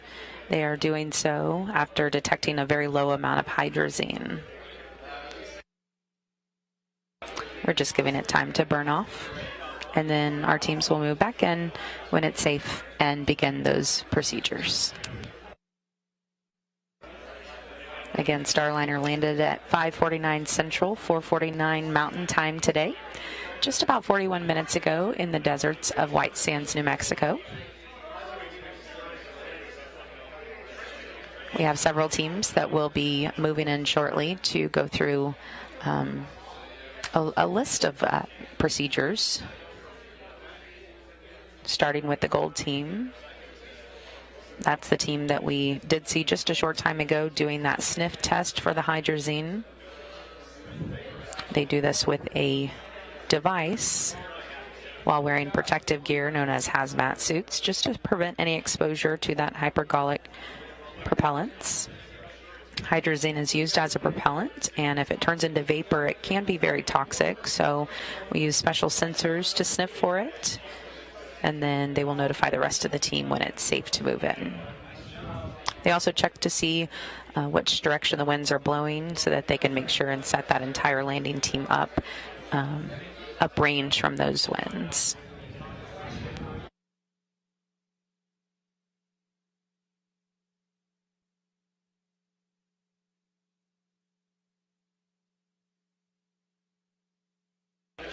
Our team is a safe distance away from the spacecraft right now, and everyone that is near the spacecraft is wearing hazmat suits. That, of course, was the gold team that we did see wearing those hazmat suits. We have a live look from the drone again up in the right-hand corner of your screen, and a ground view there on the left side. And you may see an ambulance down there on the bottom of your screen. That is a normal part of the convoy. When we do have astronauts on board, they will be getting medical checkups as soon as they land. And a lot of practice is going into this time, even though we don't have astronauts on board. There are a lot of things that our team is running through as if we do, so that they get some extra practice in before that crewed flight test.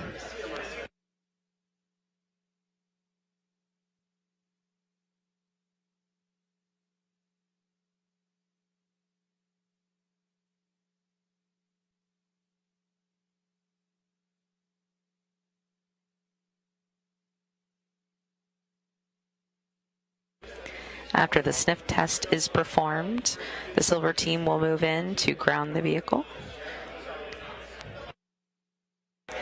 We did already have confirmation that the vehicle was grounded.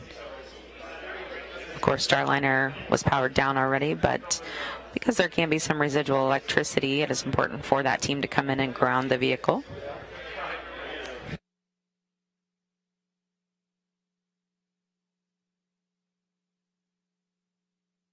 You could see a look back in here at Mission Control, where a lot of the NASA and Boeing team members and leadership have moved their way in to congratulate the flight controllers on the mission. Flight Director Mac Lambers, you can see there, right in the bottom left-hand corner of the screen here, talking to Steve Stitch, the Commercial Crew Program Manager. Lammers has officially handed over control of the vehicle, so his part today is done. He's now enjoying handshakes around the room. The team has really been happy to see Starliner safely home, all feeling good about the work they've done over the course of this mission.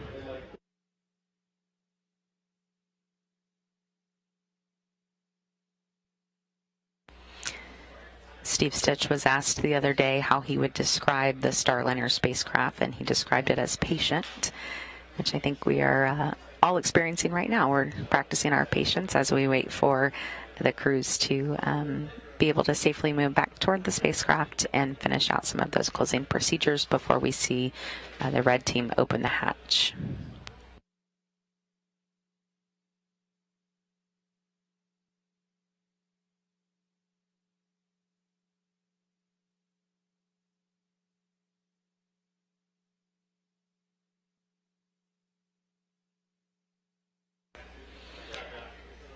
once our team is back on site, and they do perform that sniff test once again to make sure that there's been time for the gas to burn off from the hydrazine.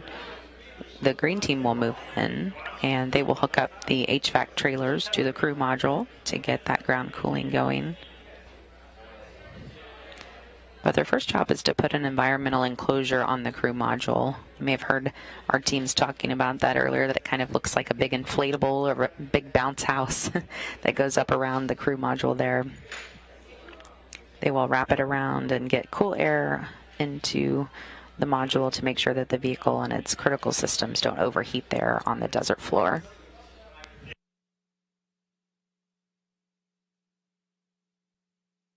Once again, we have a live view from our drone.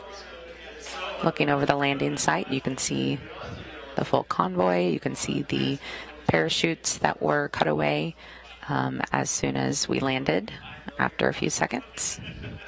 And there in the middle of that screen, you can see the base heat shield that was jettisoned and fell to the desert ground just not too far away from the spacecraft.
This being a flight test, our teams have really learned a tremendous amount of vital information about Starliner as we had our first rendezvous with the International Space Station and then docked with the International Space Station. Spent a few days up there with the astronauts who were able to move in and take some of the cargo out and repack some of that cargo for us before Starliner undocked a little bit earlier today and made its way back home to the desert in White Sands.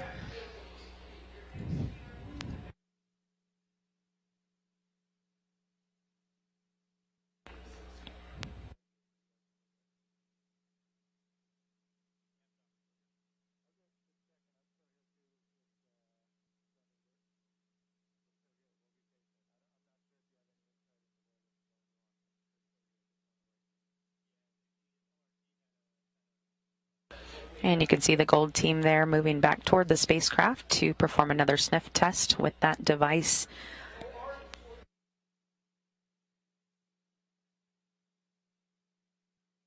You can see them wearing their protective hazmat suits. That, of course, to protect them from any exposure to the hypergolic propellant.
While we wait to hear the results of this latest sniff test, we're going to toss it back to Dan and Rosa, who are there on site, a safe distance away, to give us an update. Dan?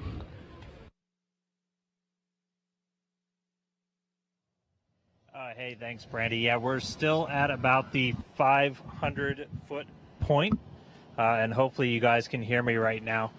So we're still at 500 feet away. As you saw, everybody did back away from the capsule, and that was by design. So the gold team was in. They detected a faint trace of hydrazine. So this is something they train for. This is something they prepare for.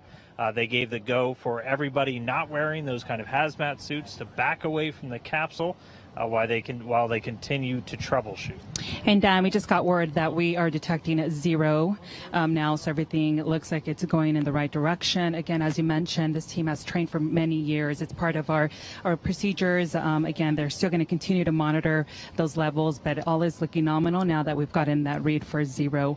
And you know, something great about this team is that this team is made up of many disciplines. We have most of our teammates are from all over the country. So again, experts in what they do. They've been training for a number of years. They've been here again for a few days, doing a few mission dress rehearsals, and so we are, ready to, deal with these things that come up. And again, we'll continue to go through our normal procedures. Yeah, and I just got the word where it's 0 parts per million, so you're not getting even the faintest of traces of hydrazine at this point. So we'd already gone through a couple of the steps after they went in and hadn't detected any initially. One of the steps that the gold team actually takes is to install some covers on those thrusters that use that hydrogen propellant.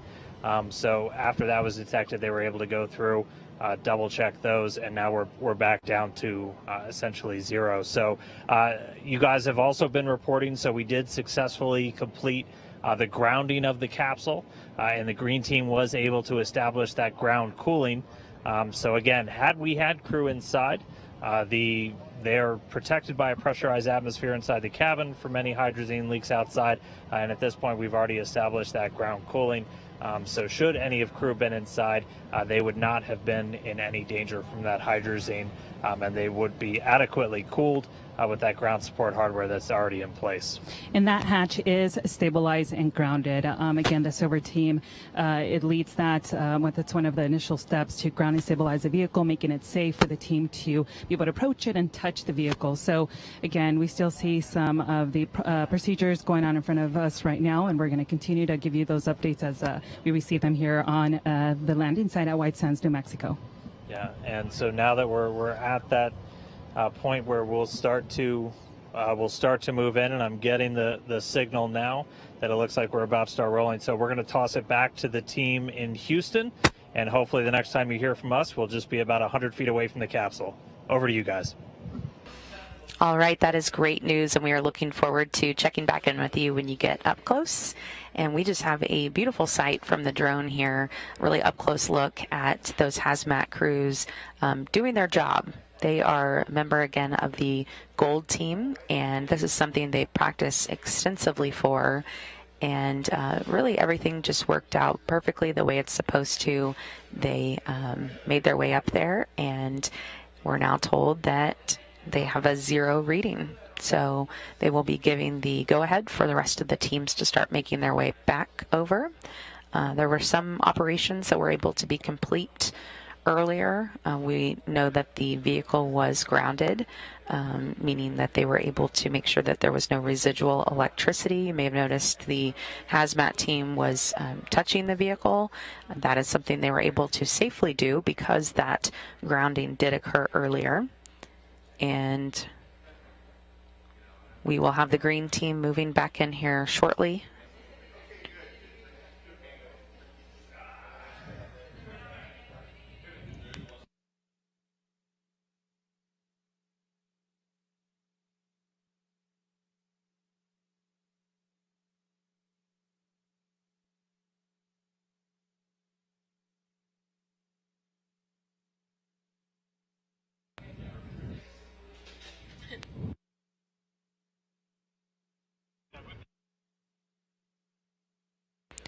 The next thing that we'll be seeing here shortly is the green team coming in to set up the environmental enclosure that will go over the crew module. Looks like a big inflatable, It will just set down nicely right over the top of the vehicle. And that will be to help them get cool air around it and inside of it, and to make sure that the vehicle's critical systems do not overheat. Of course, very hot out there in the desert. An interesting swing from what our crews experienced during the last flight when they landed at nighttime in the darkness, and also in the wintertime. It was quite cold. I believe it was only about 16 degrees or so.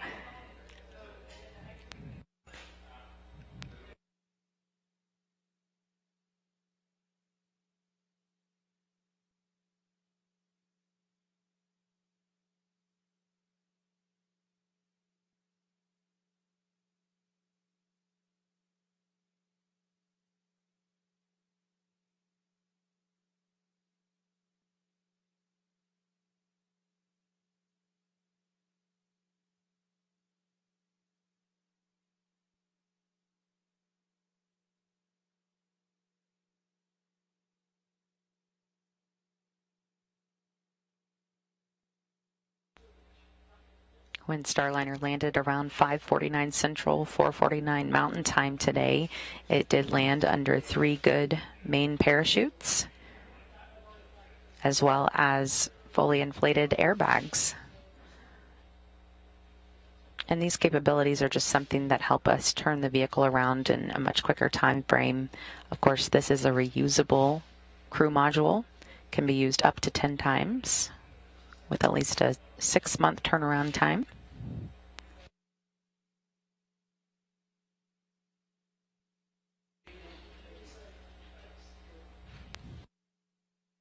You can see the NDS cover at the top of the crew module. That is the NASA docking system cover. And that has been added to our vehicle since the last flight to further protect the NASA docking system during those hot loads as Starliner makes its way back down to Earth through entry interface.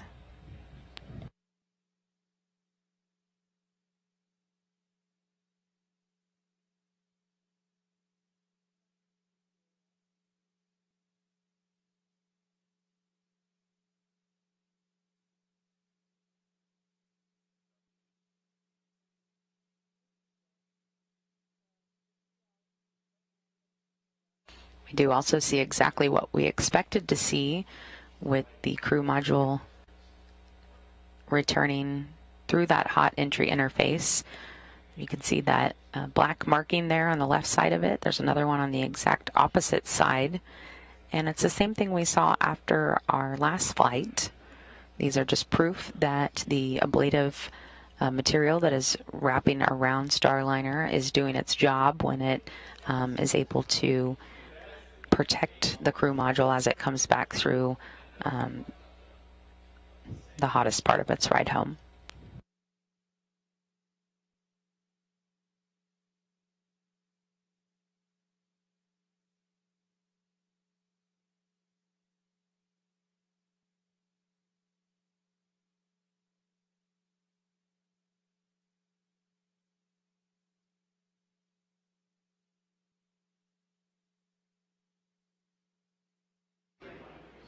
Continuing to see live views from the New Mexico desert an hour after Starliner's 5:49 p.m. Central touchdown. Starliner came in for a landing across Baja Peninsula and the northwestern corner of Mexico before making it to New Mexico. And the teams there on the ground reported that they did hear the sonic boom as the spacecraft came in. They're making their way steadily now through these recovery steps. Looks like the green team might be getting close to wrapping up. They'll be followed by the red team, which will we'll see open the hatch on Starliner. Give Rosie some fresh air.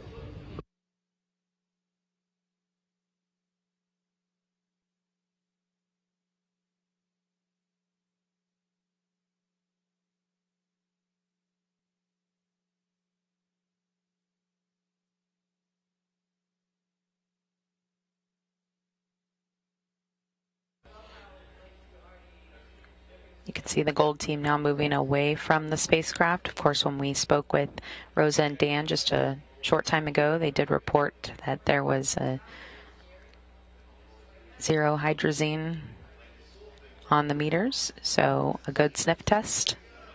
And we do expect to see them alert the other teams to start moving back into the spacecraft.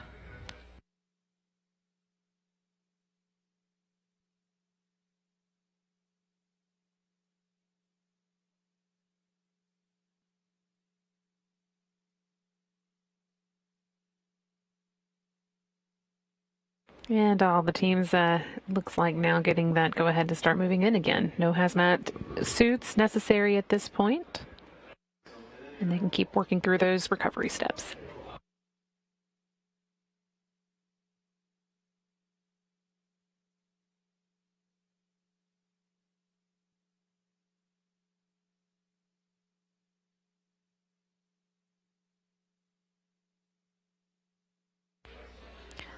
So this is the silver team that has moved in now safely after that sniff test was done. They were able to ground the vehicle, which is part of their job. They did that a little bit earlier. And that's just to make sure that there's no residual electricity. Of course, Starliner was already powered down, but it's just an extra safety step.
And we're starting to see the green team work to set up that environmental enclosure.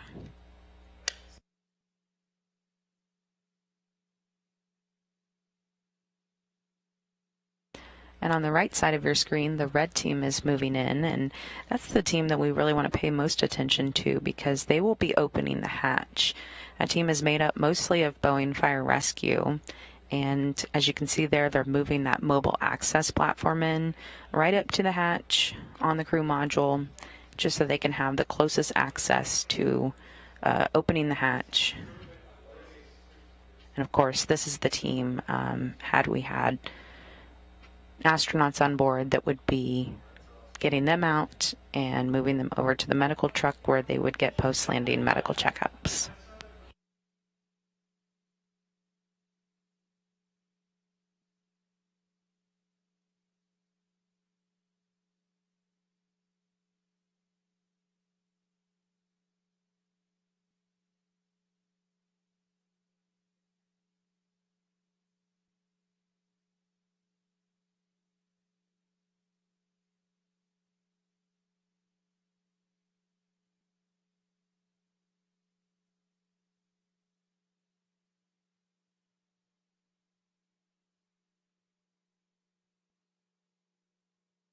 We're ready now to take you back to the landing site to hear more from Dan Hewitt and Rosa Benuelos to give you the latest information on what's going on out there.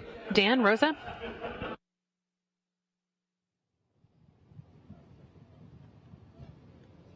Thanks, Brandy. Again, it's great to be with you again from our landing site here at White Sands, New Mexico. It's been quite the eventful day. We continue to go through the landing and recovery operations as a team has been now, where we see the mobile access platform behind us. The medevac has been backed up to the crew module, and we will keep moving forward with the different procedures here for the recovery effort. Yeah, we had a little bit longer wait at the 500-foot bar, so everybody's been following along. And again, they were able to continue to sweep around. No hydrogen's been detected. That's why you obviously see everybody has moved in now to continue through our operations. We should be getting you some close-up views, I hope, of the capsule and the recovery as it's unfolding. You could see, so as Rosa said, the mobile access platform's getting into place now. This is kind of the yellow stairs. And we are going to be able to use that to get access to the hatch and all of the other items, all of the hatch operations. And then you may not be able to see it in every single view, but there's a large truck just to the right of the capsule from our viewpoint with a big Starliner on the side, and that's the medical truck. So it doesn't have a purpose today with no crew on board, but we're still going through all of the operations as we would if a crew were flying on Starliner, and that's going to get backed up. And that'll be really kind of the first place on planet Earth that the crew goes after they return in a trip on Starliner. So we'll see that back up, and then we'll get into some of the hatch ops. And off to our left, and I'm not sure if you can see this in the camera, we do see those, again, beautiful red, white, and blue parachutes. Again, the silver team will be safing those. It will be taking care of collecting any of the other jettison parts. And to our right, also not in your camera view, is our decontamination tent. That's set up again for any potential exposures to the hazards. It has not been used, but it is here ready to be used in case of anything. So again, we are still moving forward with that, putting up that mobile access platform, and the team is still now, it looks like they're adding some of the, connecting some of the tubing for the cooling system. And then we're taking a look. So yeah, you can see it almost looks like a moon rover, but that's just part of that HVAC system that they're using to provide some positive pressure inside of the capsule. And we also have, again, like an HVAC cooling system already hooked up to provide cooling inside the capsule.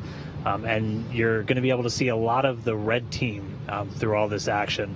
And we've already got somebody up on the map getting some of that gypsum sand that is everywhere, getting that off. And everybody's color-coded by our vests. The red team Again, that's a mix of Boeing medical, fire, a lot of different professionals. One of the key Boeing people on the red team is going to be doing the hatch operations. We're going to be going in through the side hatch. So again, Boeing has 2 hatches on Starliner. You've got the side hatch, and you've got the what's called the IVA. It's essentially the hatch at the very top. We use that whenever Starliner's docked to the space station, but for all of our ground operations, we're using that side hatch. It's been closed since it was on the pad out in Florida, and it's going to get open for the first time here in just a little bit. That's right, Dan. As you mentioned, that Mars rover looking card to the left actually is a humidifier. And again, that's providing some of that positive air into the crew module and keeping any of that dust outside. And that's part of the purge system. It's really critical to keep the humidity levels at a stable condition inside the crew module as we are getting ready to open that hatch. So we're seeing some great views on our side here. Again, the team continues to work, on setting up those different systems. That mobile platform looks like it's ready. The team is up there working. There are procedures, and we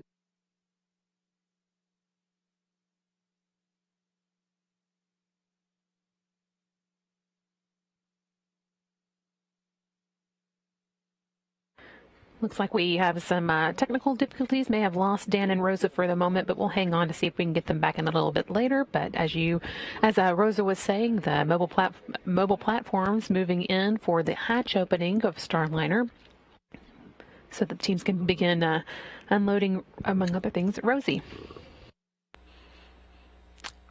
and of course our gravity indicator, Jeb, or Jebediah, part of the Kerbal Space Program.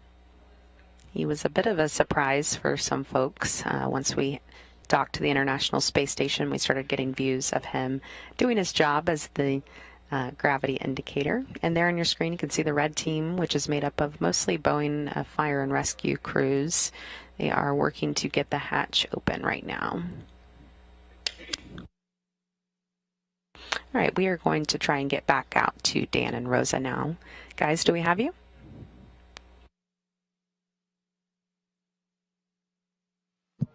Hey, Brandy, yeah, hopefully you can hear me now. One of the joys of working from a really remote location is you do run into some occasional technical hiccups. I will say we've got a bunch of certified wizards on the blue team here today who are bringing us all of these different views for folks around to take a look. But again, we're getting into our hatch operations, so the access panel on the hatch is getting opened up. There's a special tool that our lead hatch ops engineer is going to be using to get that open. The hatch can operate within a pretty small range of PSI differentials on either side, basically just meaning we need to make sure the pressure inside of Starliner is relatively the same as the pressure out here. And after they get that confirmed, we'll be able to get the hatch opened. That's right, Dan. And once we're done with this hatch opening procedure, we will be going through the closeout. Starliner will actually stay overnight. It will be sent to a processing center and then make its way back to Florida. Starliner will be remaining here in New Mexico for a few more days as we go through those procedures. But again, we're very happy that we have Starliner back home here in New Mexico, and again, that we've had the successful test flight in preparation for our next crew flight test. And one of the operations we're going to be carrying out here is going to be cargo. We have some of the NASA cargo teams out here with the crews, and they're going to be able to move in once we get the hatch open. We've got a small amount of really time-critical cargo that's going to come off, including some radiation monitors and a couple of utilization items from our NanoRacks modules on board. Then they're going to bring out a couple of other items just to test that real-time cargo retrieval. When crew members are returning on Starliner, they're going to be bringing essentially pieces of themselves home with them. Crew will take a number of different blood samples, other things like that, just prior to their return, and those get stowed into cold bags or cold-powered cargo containers on board the vehicle. And that's one of the really critical science items that we return from the space station, and that's one of the reasons we're really excited to have Starliner come on board and add another cargo delivery service back to Earth. We definitely have a lot of vehicles bringing cargo up, but it's a much smaller number of vehicles that's able to return that cargo down. So some of that time-sensitive cargo will get brought off board today. The rest will remain on board Starliner until it gets to a processing facility, including our large cargo items that are coming back today. Those 3 NORS tanks, as people have heard about, the nitrogen oxygen recharge system that we use to essentially recharge the atmosphere on board the space station. That's right, Dana, and I'm sure a lot of you are wondering if Rosie will be exiting the crew module, but she will not. She will be staying in here as well with the NORS tanks and make her way back to Florida. Again, the team is still working here on opening that hatch. As you can see them going through their procedures there on top of the mobile platform. There's a good look there at those airbags. Again, those fill up with nitrogen to provide that soft landing for Starliner, and again, a very soft landing for our crew for the next crew flight test. So again, a great day here for the whole Starliner team. You know, as a native of New Mexico myself, I could definitely say I'm proud to be part of this Orbital Flight Test too, and I know I share that same feeling with everybody here on the ground and everybody around the country and our teams in Houston and Florida. Yeah, it was, I think I said it earlier, it was pretty surreal for Starliner to just appear in the air. At first it feels like it's almost above you, even though it was several kilometers downrange from us. Those airbags are really cool. There's essentially an airbag inside of each airbag as it inflates. There's also a central airbag in the very center of the capsule. That only gets used if Starliner is in a water landing that can help with the uprating system on board the capsule. So obviously not used to, and we see the hatch is open. It is open. That's fantastic news. Again, the team is now going to be making their way into the hatch to do some of those closeout procedures. We're going to have, again, some of our team from the red team start going into the cabin and, again, doing some initial assessments, and then, again, continue with those procedures for that red team.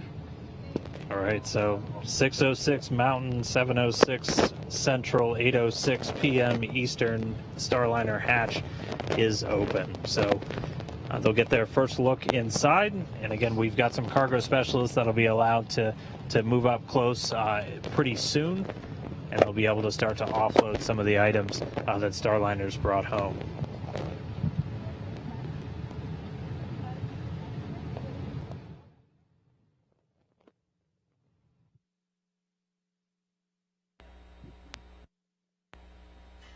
And we just got word that while Starliner was landing in White Sands, New Mexico, it was landing at about 26 feet per second, which is right what we expected.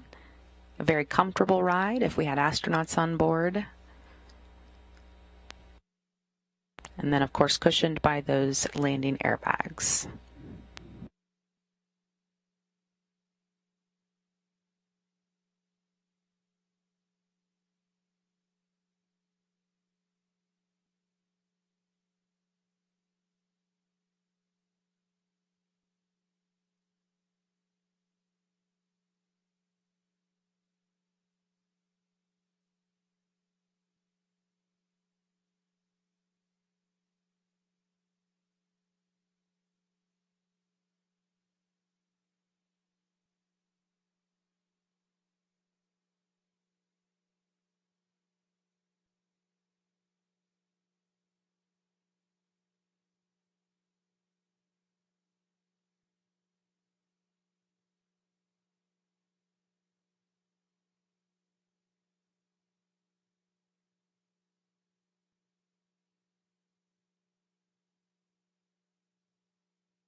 We had a brief cutout there, but we are going to go back now to Rosa, who is with Mark Nappy. She's going to get a few post-landing words from him. Rosa?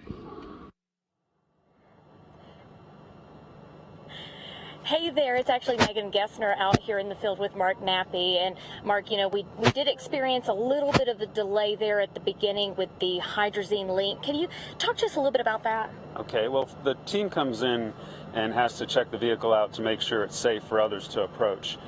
When they got in, they have these things called sniffers that come in and check for hazardous gases such as hydrazine. They came in, the thruster covers were put on, and they got a little bit of a high reading. So they fell back like they were supposed to and made sure that they could assure that the area was safe. They went back, checked again, and all of it had dissipated, so everything was safe. So the team reacted just like they were supposed to. It was a sort of a nominal situation that we sometimes encounter, and everything's back to normal, and the team is off getting the vehicle saved. And that's why it's so important that we practice these types of things to ensure the safety of everyone that's here. Absolutely, and today was just a perfect example of how well this team is really trained. Absolutely. And, you know, today's been a long time coming. It's now finally landed. How do you feel? I feel great. There's lots of emotion. First of all, really happy for this team. Some of these people have been working on this for 10 years and, you know, just waiting for today to be here so that we could have a successful mission. I'm proud of the team because they've just put so much work and effort into this. And then I'm really humbled because, you know, I'm standing on the backs of two really excellent program managers that got us here, and John Mulholland and John Vollmer. They have to be sitting home with big old smiles on their face. Oh, I'm sure they are, as is a lot of the team that's here today. Have you had a chance to talk to anybody, any of the ground crews just yet? Oh, a lot of folks. They're just ecstatic. You know, this was really something, seeing the vehicle come in and just gently come back to Earth and settle down on the lake bed here. So it's just been incredible. People are really feeling good. Absolutely. It was definitely a beautiful sight watching it come down. And I know we'll hear a little bit more from you a little later today. I believe you're going to be a part of that post-landing conference that's going to happen on NASA TV a little later today. And for now, we're going to send it back to our friends over at KSC or JSC. I'm not sure where y'all are at. Lauren, Brady. Thanks so much, Megan. Yes, here coming live from Houston in Mission Control. Great to hear from Mark Nappy, our program leader, the leader of our Starliner team, and really pretty awesome for him to be out there at the landing site with our crews. I'm sure it was a very exciting moment for him and everyone else to see Starliner land so delicately there at about 4:49 Mountain Time this afternoon.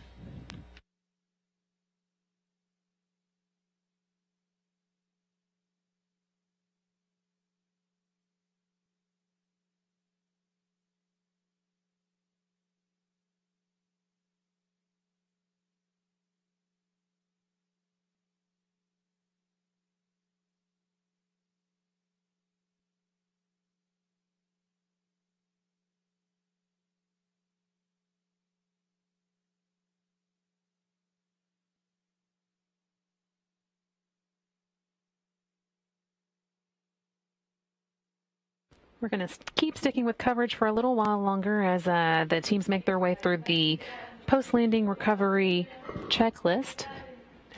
As you heard there from Dan and Rosa earlier, and as you can see here on your screen, they do have the hatches open.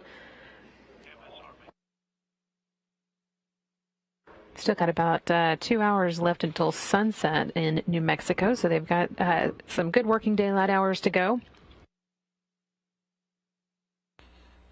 And as Megan was talking to Mark Nappy, we did get a peek inside the crew capsule. We could see Rosie there in her seat. Everything looked good. She looked exactly in the place that the crew on the ISS left her just this morning as she undocked.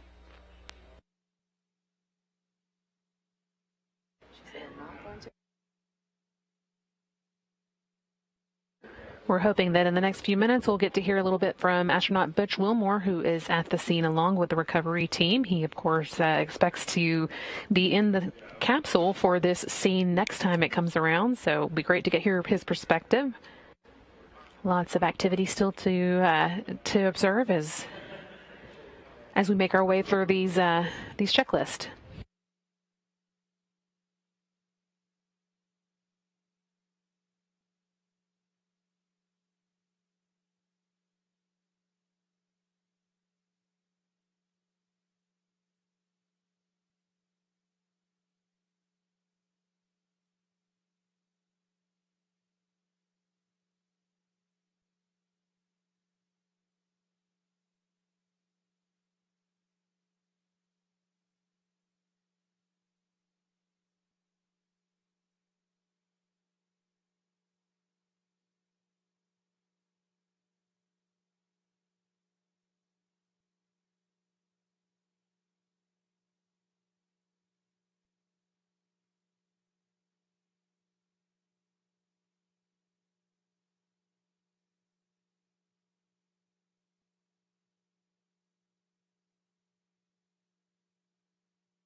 And we're going to go back now to Megan Gessner to hear a little bit from our resident astronaut on the scene. Megan?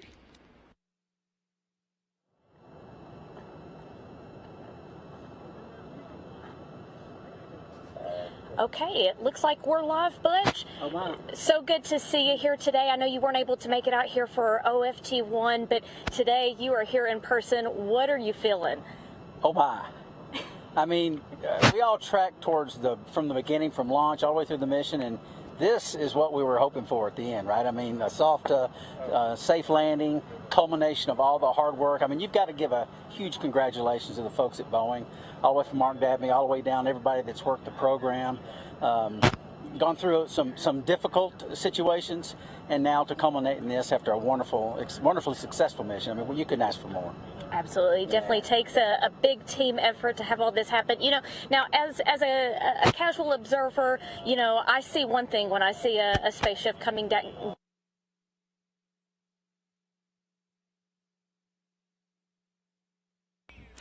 And as we mentioned earlier, we have had some trouble with the signal going in and out with our live crews there on the scene. So if we can get them back up, we will. And if not, we will probably get one more check-in with our crew before we wrap things up here for the day.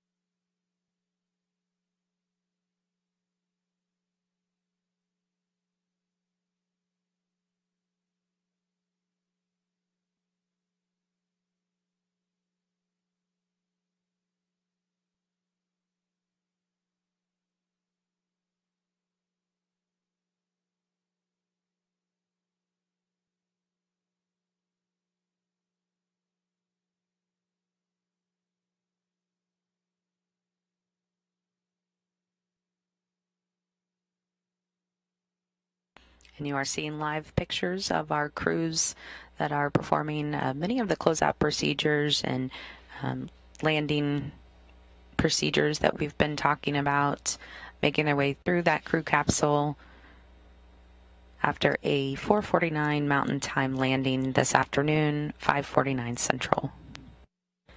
And it sounds like we do have the signal back, so we are going to go back out live to Megan Gessner and astronaut Butch Wilmore.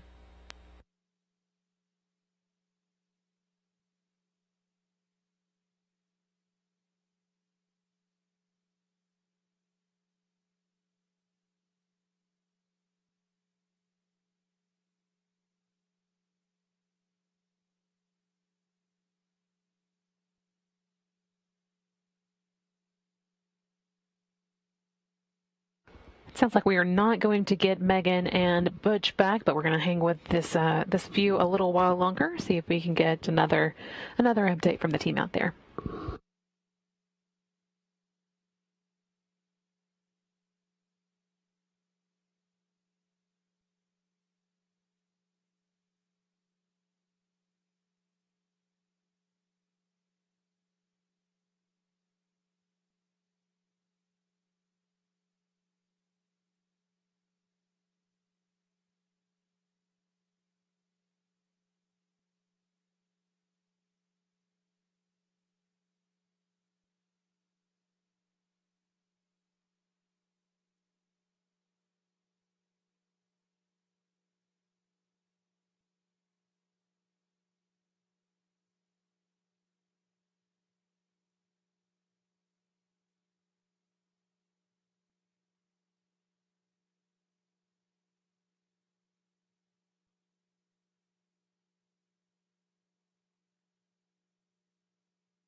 We promised you one more last update from the scene in New Mexico, and now's the time. So we're going to go back to NASA's Dan Hewitt and Boeing's Rosa Benuelos to give us one final report for the day. Hey, thanks, Brandy. Yeah, we'll get through it quick just in case we drop out. So all the hatch operations have continued. They're moving inside the capsule now, so we're about to get into the cargo operations. Again, we've got a small amount of cargo that's going to come off, some radiation monitors, and then a couple of other utilization or science items. And then one test that's going to be coming up in a little bit is with some of the safety hardware that's on board. So the crew will actually have a satellite phone that they can plug into the CM or the command module systems that uses its antennas that they can then make a satellite call if they land somewhere in a remote area without a recovery team. So we're going to do that test in a little while. A plane's going to fly overhead to test it out, and then that'll largely wrap it up for most of the team before we head back in. That's right, Dan. And again, we've taken quite a bit of time and really carefully gone through these procedures. This crew module is reusable up to 10 times. So we want to make sure it is in good condition, and so we could expand the lifetime. Again, this crew module will be used for our post-certification mission. And so again, after tonight, it will stay here, and then we will take it to a processing center and then take it back in a vehicle to back to Kennedy Space Center. So again, it's been a fantastic day. The sun is starting to go down. We probably will see a sunset to our right here in a little bit. But again, it's been a little warm, but again, we're hanging in there. Everybody is still, excited to be part of this mission. And again, as myself, I'm excited as well to be here. And so it's been a fantastic day. Yeah, it's been an absolute pleasure to see Starliner come down, to see all the operations, watch the team walk through everything. Even when we hit a little bit of adversity, they overcame. The capsule's safe now, and welcome home, Starliner. Yes, so welcome home. That'll do it for us here in the desert. Thanks everybody who's been following along and watching. We hope we showed you a little bit of the magic, the excitement of human space flight. Looking forward to the next time when we're out here and there are humans coming out of Starliner. Thank you. Back to you, Brandy and Lauren.